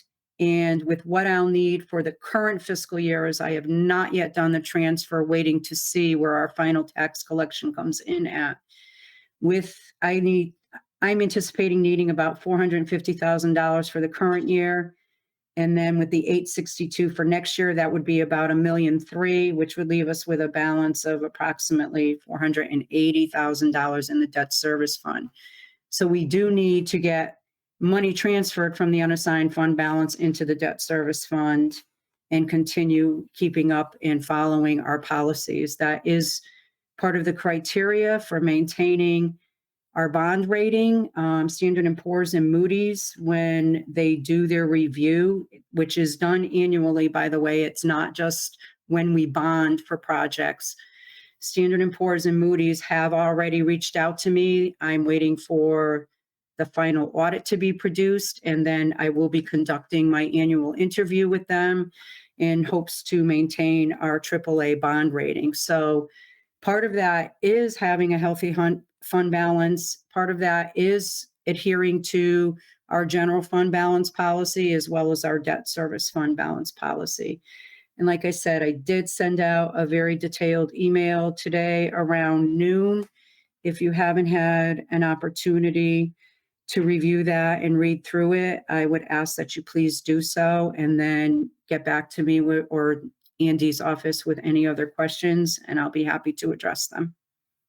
Thank you. I think it's important, for transparency purposes, that taxpayers see these numbers as well, and that they have a full understanding of why they are the way they are. So thank you, Mr. Chairman. You're welcome. Peter. So as I think about this, and I know Eddie appreciates the suggestions as we think about the budget, but do we have a target? Because I'm interested in, like, if we come back to the town and say, establishing a target that we're trying to reach and then seeing what that really means is helpful. So is there a percentage target? That's, I guess, maybe a rhetorical question, or maybe the group has some comment on that, because, giving individual suggestions is good, but ultimately, what are we trying to achieve? And is it better to articulate sort of that objective and then let the town manager come back with his recommendations or not, and why that's feasible or not feasible? And so I'm interested in that. And again, maybe that's a rhetorical question at this point, but I just, last comment I do. Second time today, I've had budgetary discussions, listening now and prior in another meeting today with the needs versus wants description, which I appreciate very much because I think that's how everyone thinks about, every responsible person thinks about budgeting is needs versus wants. Whether it's your family budget, a corporate budget, or municipal budget. And so those that do that, I appreciate that very much. Thank you. Okay. I was going to say, I know historically, and Andy or Donna or Elaine can give us historical anecdotes of what usually the taxpayers will accept as a reasonable tax increase. There is that 6.1% cap that we potentially would get penalized from. The problem is without the special education numbers, it's kind of a moving target. So I'm not sure if who wants to handle that, Andy or Donna, Elaine. I'll jump in quickly because we kind of went, don't shoot the messenger. We kind of went both ways tonight. You guys made some comments to reduce, at least you did, Dan, the 3 items. But then we also talked about bumping up some, making the chief full-time and bumping up some hourly rates in the payroll. So we've got our marching orders to show you guys what that looks like and come back with that. But as far as the percentage, I don't have one right now. I don't know if that's my place, but historically, as you guys know, when I build a budget or I try to build a budget with the other 2 entities, historically, anything over 2 mils is really tough to get approved in the booth.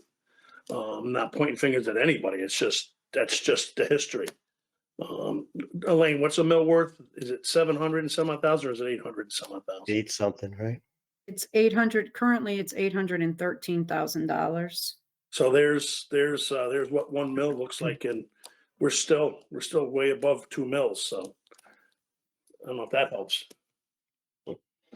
Diane? Sorry, Chairman Larson, I had my question, I had my hand raised before, and I hate to skip around, but I had some comments on the unassigned fund balance that I'd like to make. Mm-hmm. Is that okay? So I think there are 4 things that I wanted to touch base on. The unassigned balance is on page 30 of section 1. And just to put some numbers to the percentages so that everyone understands what the amount that we're talking about.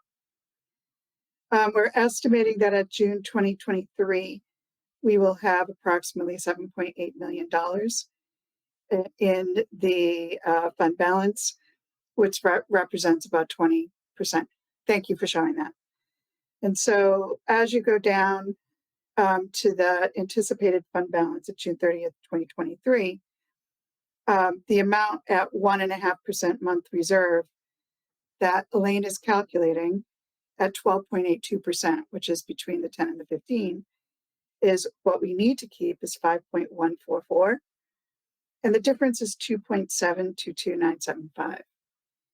But in keeping with what the Board of Finance has been doing for several years now, once we get the assigned fund balance, the audited financial statements, we will generally pass a motion to transfer part of this unassigned fund balance over to the debt service fund, as Elaine has discussed. And that has been generally $1 million over the last several years. And so we do anticipate doing that again this year. So June 30th of 2023, more than likely we will not have $2.7 million in there. If all goes well, if the Board of Finance approves $1 million transfer, the Board of Selectmen approve that $1 million transfer, then it goes to town budget, not town budget, but a town meeting, and the town meeting, that $1 million would have to be approved. So that 2.7 goes down to 1.7. I just wanted to mention that specifically so that people are aware of the numbers. Okay, now, what Elaine said right now, potentially the balance in the debt service fund is maybe about $483,000 without the $1 million. Okay. So that $483,000 plus $1 million, we have 1.4 million. That's used to make debt service payments. Those payments in total are reflected in, Elaine can correct me if I'm wrong, in section 5,000 of your budget book, and it's the second page. There's a sheet, an Excel spreadsheet, and you can see accumulated on the right-hand side, not the last column, but the second from last column. It is those that accumulation there that the town is paying for debt service. And for 2023, the debt payments that we need to make, the expense that Elaine was talking about, is $1,092,123. Does that sound about right, Elaine? You're spot on. Okay. And so next year, that expense is due to increase, and it's reflected in the contractual obligations of the debt payments. And that is going to be 1,105,000. Okay. And so that's that debt service fund is there to help offset those huge payments. And that's why we have been making payments into that debt service fund, so that as this debt service might jump very high, and it doesn't have an impact on the bottom line because we use that debt service fund to offset it. All right, so those are 2 points. Now, going back to what was shown on our screen with a bottom line of 1.7, 2.7 minus the 1 million would be 1.7. Peter, you asked, what's the right balance? What's the right percentage? I'm not sure that Andy or Elaine could, with their magic ball, tell you what the exact correct percentage is. But something that we need to talk about at times is, okay, we might need a supplemental appropriation. And supplemental appropriations might be needed for special education costs that are well above what was budgeted for and what can be paid for from, the tax revenues that were accumulated for that year.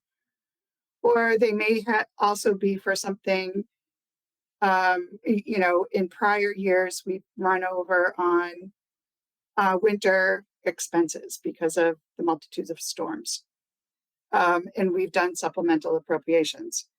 So out of that $1.7 million, what's the right amount to leave there for an emergency, like, having to pay special ed, or, some of these other things that have come up where the budget doesn't cover it. And so those are the 4 things that I wanted to talk about with this estimated, what we have for an estimated fund balance at June 30th. It's not something that you can write a check against and say, okay, today I want to do this. That's not what it's there for.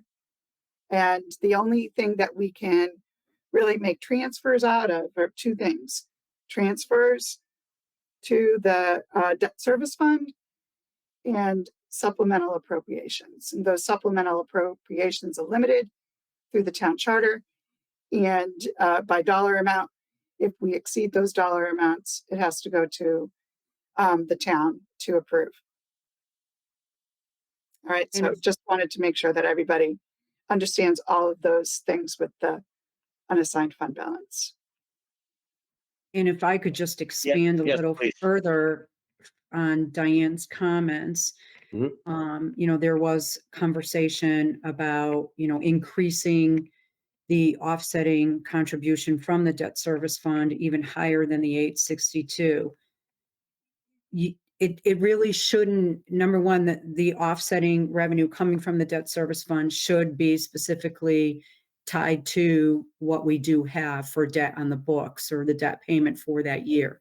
So there was conversation about increasing that dollar amount around $1 million, which gave me concern for what would be the balance in the debt service fund, especially since I really don't know how much money I need this year for offsetting revenue in the current fiscal year budget.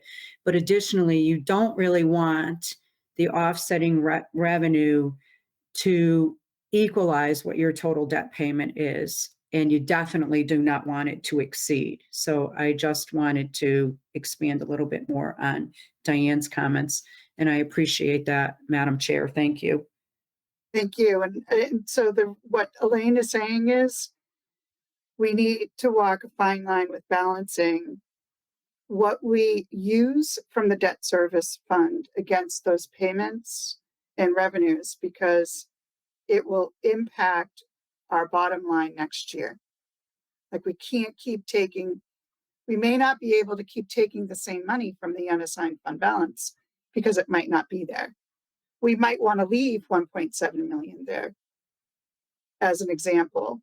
And since the town has done that huge back tax collection, they're not going to be able to do that again next year and say, oh, we're going to go back 15 years. They already did it. So we have to be careful with what's in there now. And a lot of this was to try and build the debt service fund for future debt. If the DPW facility should come to fruition, you're going to want some of those dollars there if you're going to bond for $15 million plus for a new DPW facility.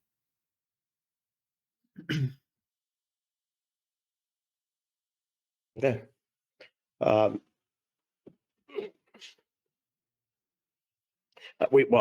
think the reality is no matter where it goes, we have to do something with the DPW facility. Somehow, somewhere, something's got to get done. So that's a reality. No matter where you say it ends up, we got to spend the money. We can't keep going the way we are. OSHA's going to come in at some point in time and just tear us up.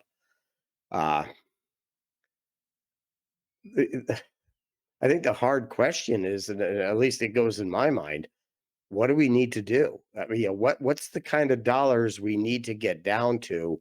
The cuts that we're making are still fairly small in regards to the overall budget. A little bit of savings here, a little bit of savings there, but at this point, I'm not even sure if we're even up at 500,000. Which is, again, somebody smart can tell me, yeah, that's about a whatever percent of what we really need. This is where I look to the Board of Finance to kind of give us some advice and our town staff. We already know that more than likely anything over a 2 mil increase is going to face resistance. And yet we have to have some sort of budget to present to the people next week.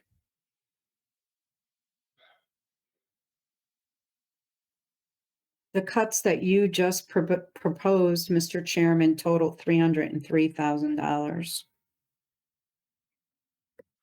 Okay. And then we, Donna identified some of the areas that we could reduce after we presented the town manager's budget. I'm not sure if we have a total on that amount.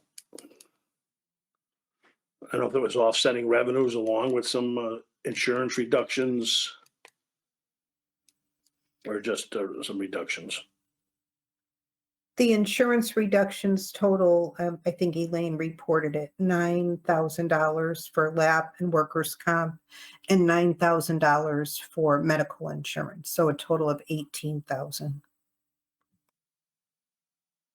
I think overall, currently, with what we know for definitive cuts between the LAP and the medical insurance for both the town and the Board of Education, and what we offered up for offsetting revenue with the grant for the social worker position, as well as the increase from the debt service fund, you're only a little over mill rate change of about a little more than a half a mil.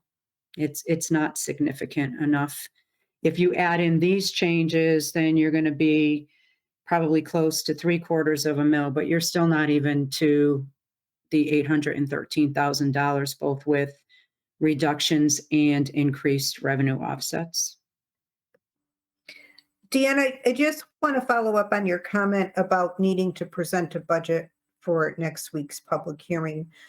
Historically, the selectmen at that public hearing are only receiving input on if anyone does have thoughts or concerns about the budget, but it is done before you set your budget. Okay, Okay. okay, that helps. Thank you. And the last few years we've done it and you haven't had any attendance at the selectmen's public hearing. But you don't need to set a number before it. Okay, okay. Thank you. Pete? Yeah, I apologize, Andy. I've been listening to your response to my earlier question. I obviously didn't do a good job framing it up.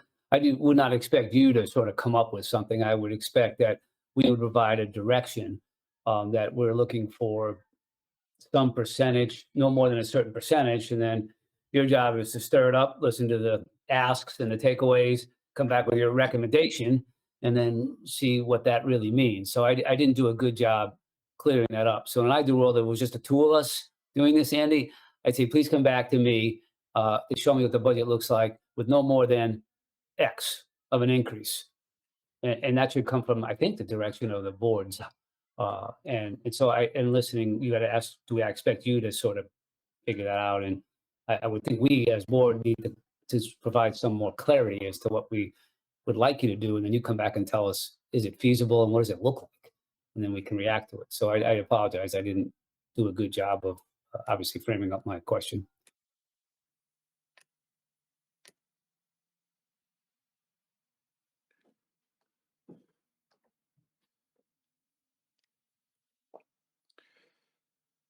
Such golden silence. Well, I understand where Pete's coming from, and he's right. The situation is I'm only in charge of my budget. I'm not in charge of the Rams or Hebron L. So they all make up the total percentage that's going to go into the booth. That would set the mill rate where it's going to be voted on. So I only have, I could come up with a list. I mean, I presented my budget, and it looks like we're putting some things, maybe possibly putting some things in there that's going to cost more money. I totally understand, but I guess Elaine and Don and I can sit down and maybe find some sacrificial lambs if you want us to try to get to some sort of percentage. I don't have a lot of fluff in there, but we understand trying to get a budget passed as well. But I don't think I can just do it all on the town side to get. Oh, no, yeah. One thing I did peruse quickly my emails tonight on my town emails, and it looks like RAM has actually, and somebody can correct me if I'm wrong, made some budget cuts, and they're doing some purchases this year instead of in next year's budgets. So for some reason, I want to say it was down around 3% instead of the 4.5. So, I mean, potentially that may help us. Mel, go ahead, please. Yeah, I just wanted to, before the next, so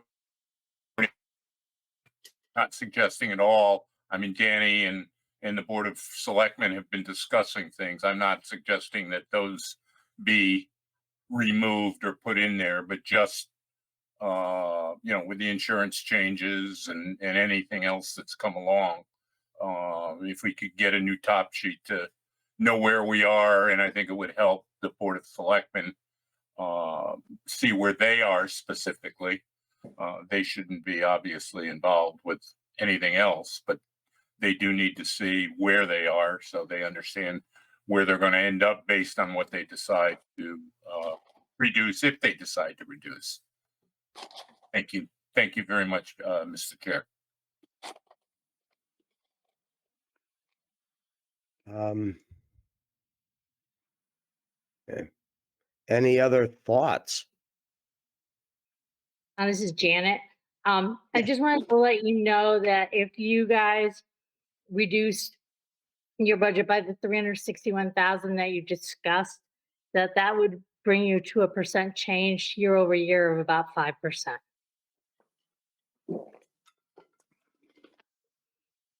Okay. Just so you know, as I'm throwing numbers in here.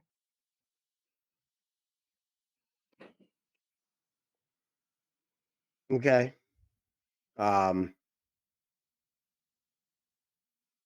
Man, I don't want to say it's sadly going in the right direction. It's going in the right direction. Again, it's extremely tough decisions that we're making. And it seems like in all my years, every budget year doesn't seem to be getting an awful lot easier. Again, the unfunded mandates in this coming up year of unfunded mandates. Well, we have the fire service, which is going more and more towards paid personnel, virtually days, nights, weekends. We have with the police department and all the accreditations that the state is mandating. And the downside is there's not one penny that comes from the state to help especially the smaller communities to bear these burdens. It must be great to be able to sit in some big domed building and take with the swipe of a pen, impact financially these small communities, and basically without any ramifications. It's just frustrating. We are having on our shoulders things that are really kind of out of our control.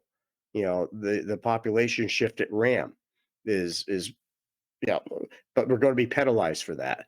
Now, what I don't know is what I'm hoping is that the big population shift is going to be an abnormality for this coming year, not in other upcoming years, so that would balance out.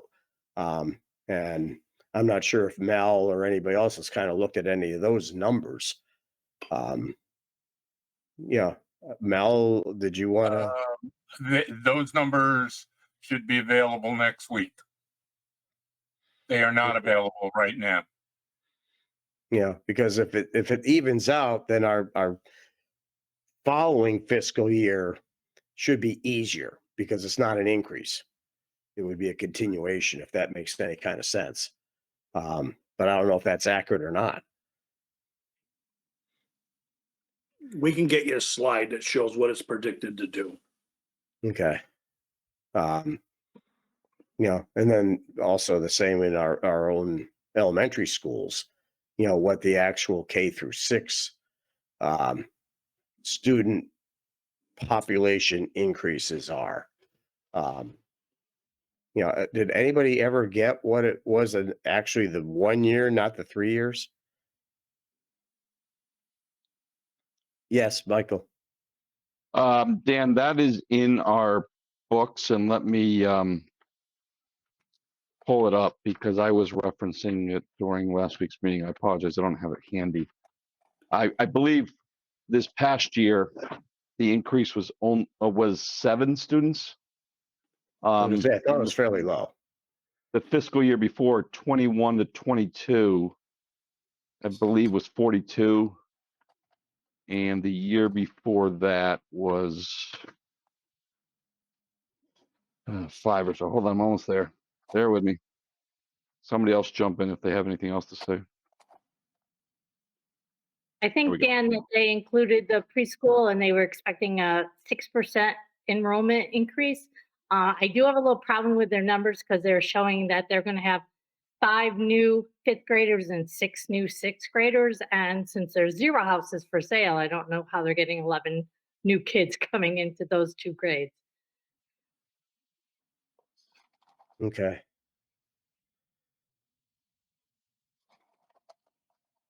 Okay. So yeah, I'm looking at the chart for this year. So for this fiscal year, 22 to 23, there were 7 new students in the system. And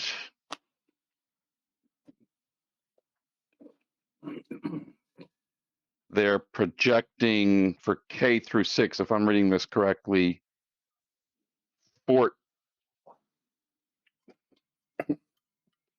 I'm sorry. They're going to 733 next year, according to their numbers. According But to our numbers, they're going to 720. Janet's and my numbers. But the 733 includes preschool. Yep. Right. Yep. And their preschool is going from 72 to 80. Help me, Janet. 88. 88. But the way they count them as head count instead of FTEs, full-time equivalent. So it's, some of that is, they're not actually going that high. It's just, some of those kids should be counted as half when you're doing the math. Okay. I think one of the things that was a little miffed about was there was a number, and I forgot what it was. It was talking about the percentage increase of the town's budget. And I'm thinking, we paved their parking lots, which was town budget, town expense. We paid for the removal of the portables, which was town expense. There's a lot of things that the town did that are under the dollars of the town that benefited the schools directly. And I'm not sure if that was actually being taken in account when when the comment was made about, we'll look at the budget or the dollar increase that the town had.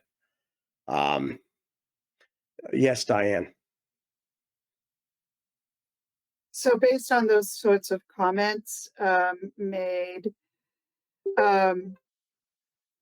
the town budget and the school budget are apples and oranges. And the school's budget fluctuates with the number of students and enrollment. The enrollment 12 years ago was some of the highest enrollment seen in the schools. But I think while it's hard not to comment on those sorts of things that are said, it gets us into a position where it feels like he said, she said.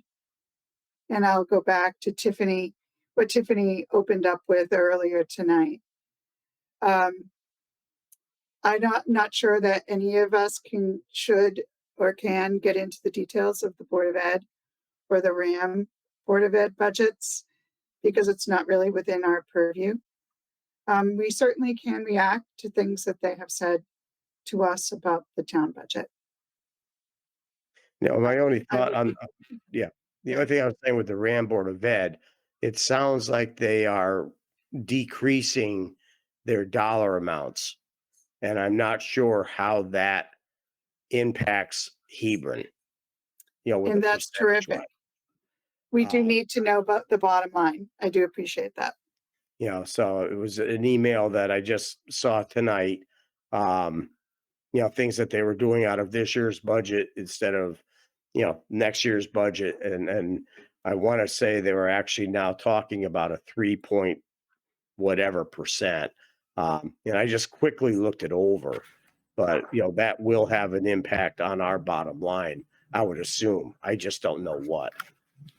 It's a 3.4% that they're at right now. And we have calculated the new RAM levy, and we will have that in the summary sheet that we send out, the revised summary sheet. Yeah. Great. Thank you. Okay. Thanks so much. Yeah, Michael. Yeah, and I just wanted to follow up on your question and for people's education if they wish, but the enrollment figures are in tab 3 of our workbook. And on page 32 of the Board of Ed budget is the chart that shows the historical enrollment over the years for K through 6 and the other grades.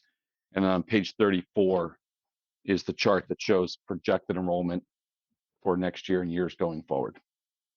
Okay. Well, you know, I thank you.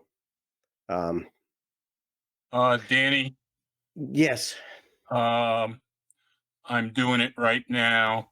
This year, we sent 98 sixth graders up. Next year, we're sending 85 sixth graders, meaning in the next fiscal year. Right. We will send 13 fewer students up there. This year, Marlboro sent 54 students to RAM. Next year, they will be sending 66 students to RAM. And hang on, and I'll give you Andovers in a minute, and I will do the math here and just put it in a small spreadsheet and send it out. And next year for this year for Andover, they sent 19 students to RAM. Next year, they will send 18 students to RAM. And this is based on their October 1 numbers. You know, Right. kids move Right. in, kids move out, but that's what's on the website right now. Okay. So what I'm getting at on that is my supposition appears at this point to be correct.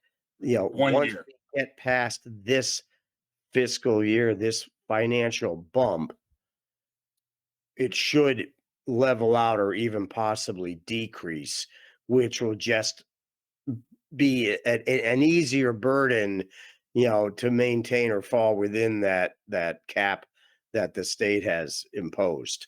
Correct.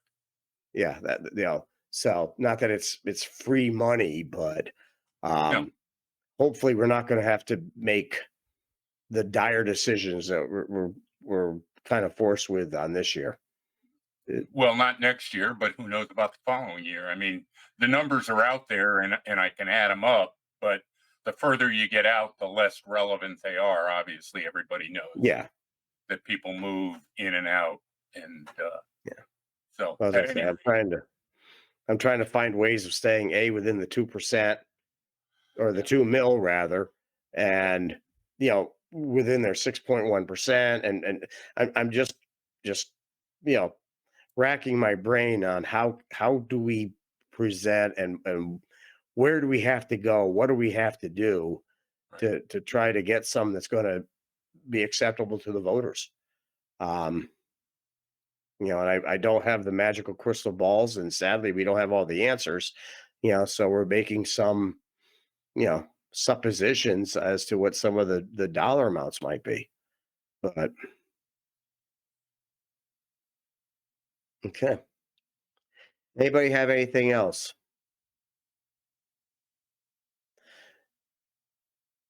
Do town staff, Andy, Donna, Elaine, do you need any more direction or whatever from us?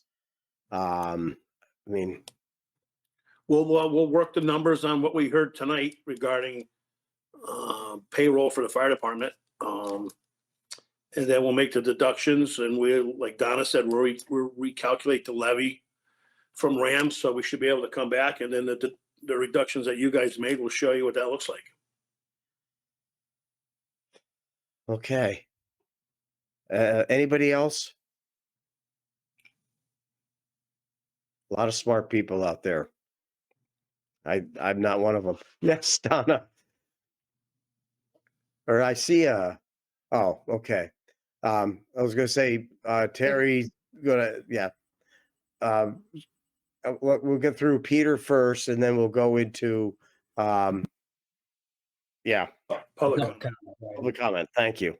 By the time this time night, I'm basically done. Yeah, I know. Yeah, and I apologize. I just sort of felt compelled to comment on what Diane had said about the apples and oranges as we compare the public compares the two budgets, and your comment, Dan, about not having all the answers. But one thing we can do is we can clearly work to provide the public with a better understanding of how they should be thinking about the budgets to better inform them. So when they do go to vote, they feel they have a good basis. Like there's 3 references that I can recall from the Board of Ed about trying to correlate their ask to the historic asks or current budget needs of the town.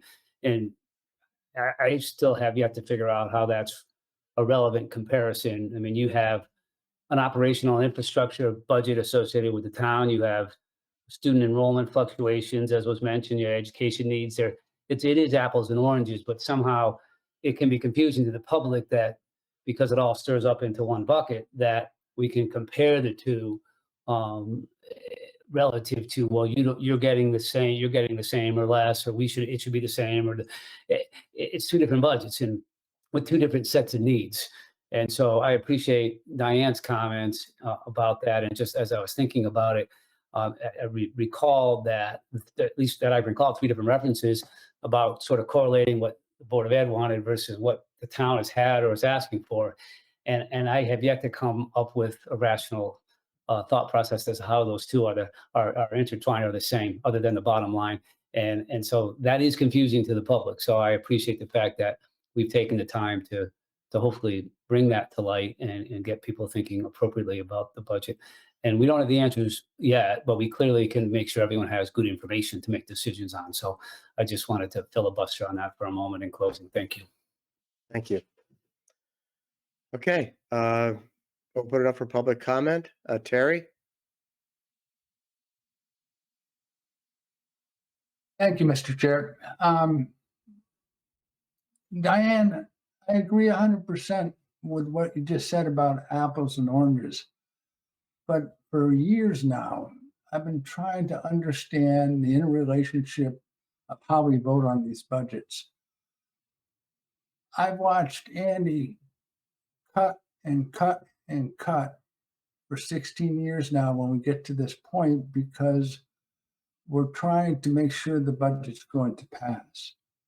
Right now, the pressures on this budget are predominantly coming from the two school districts. Collin has cut his budget, but it's still going to be a significant amount that's going to hit Hebron. But again, I agree, it is apples and oranges, and I believe it's confused things for ever since I've been a resident. Having said that, I applaud the discussion tonight. I think it's really great. Mark, thanks for the input. It's time we started looking at the town's needs and stop calling them wants. Part of the interesting discussion, and this is going to be a little bit of counterintuitive because of what I've said earlier on open space, but last week I was extremely excited about the request for ARPA funds by the Parks and Rec to take care of the open space that we have purchased. That's a wish. I almost think it's a need, but when you take it out of there and you look at the pressures that are on the town budget, we had a discussion earlier from the Parks and Rec saying they can get it done for $10,000 to $15,000 and a lot of volunteers. And what's going to happen is our resource, our open space, is again going to be put off in limbo. I'm almost getting to the point that do the best you can, put our needs as a town up in front of the taxpayers. The obfuscation and the way we vote for things are going to hurt things. Let the voters decide and see what happens. And then maybe further discussion will happen if it doesn't pass. I really think that it might pass, even at these high numbers. Again, I appreciate everybody's work, and y'all have a good night. Thank you. Any other public comment? Any other public comment? Hearing none. Oh, Diane? Yes, I'd like to make a public comment. Yes, please. And while I serve on this committee as a member of the Board of Finance and currently chair, this is a public comment. I want to recognize that all of us, serving on boards or volunteers. We're working with employees of the town.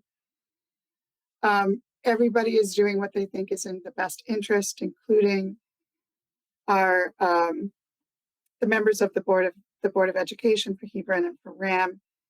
And they're working with employees of the towns as well, and the schools. I thank everyone for doing that. And when we come down to this budget season, it seems like we end up in, opposing views. And so I just want to make sure that everybody is reminded to be respectful of one another. And at the end of the day, the Board of Finance needs to do what's best for the entire town without focusing on just the Board of Ed and what they're focused on, which seems obvious to me that they're focused on the students and doing what's best for the students. And RAM is trying to do the same thing. They're trying to do what's best for the students. At the end of the day, we all have to make a decision to do what's best for the overall community, and want to make sure that everybody understands that what we're trying to do might be a little bit different than what the Board of Education is trying to do. That's my comment. Okay, thank you. Anyone else? It is roughly 9:30, maybe 9:31. Unless someone has anything else, I suggest we adjourn, and we will see you again next Tuesday. Motion to adjourn for the Board of Selectmen. Thank you. I make a motion to adjourn for the Board of Finance. Second the second. motion. Thank Thank you. you. Thank you, town night, staff everyone. also. Good night. Good night, everyone. Thank you.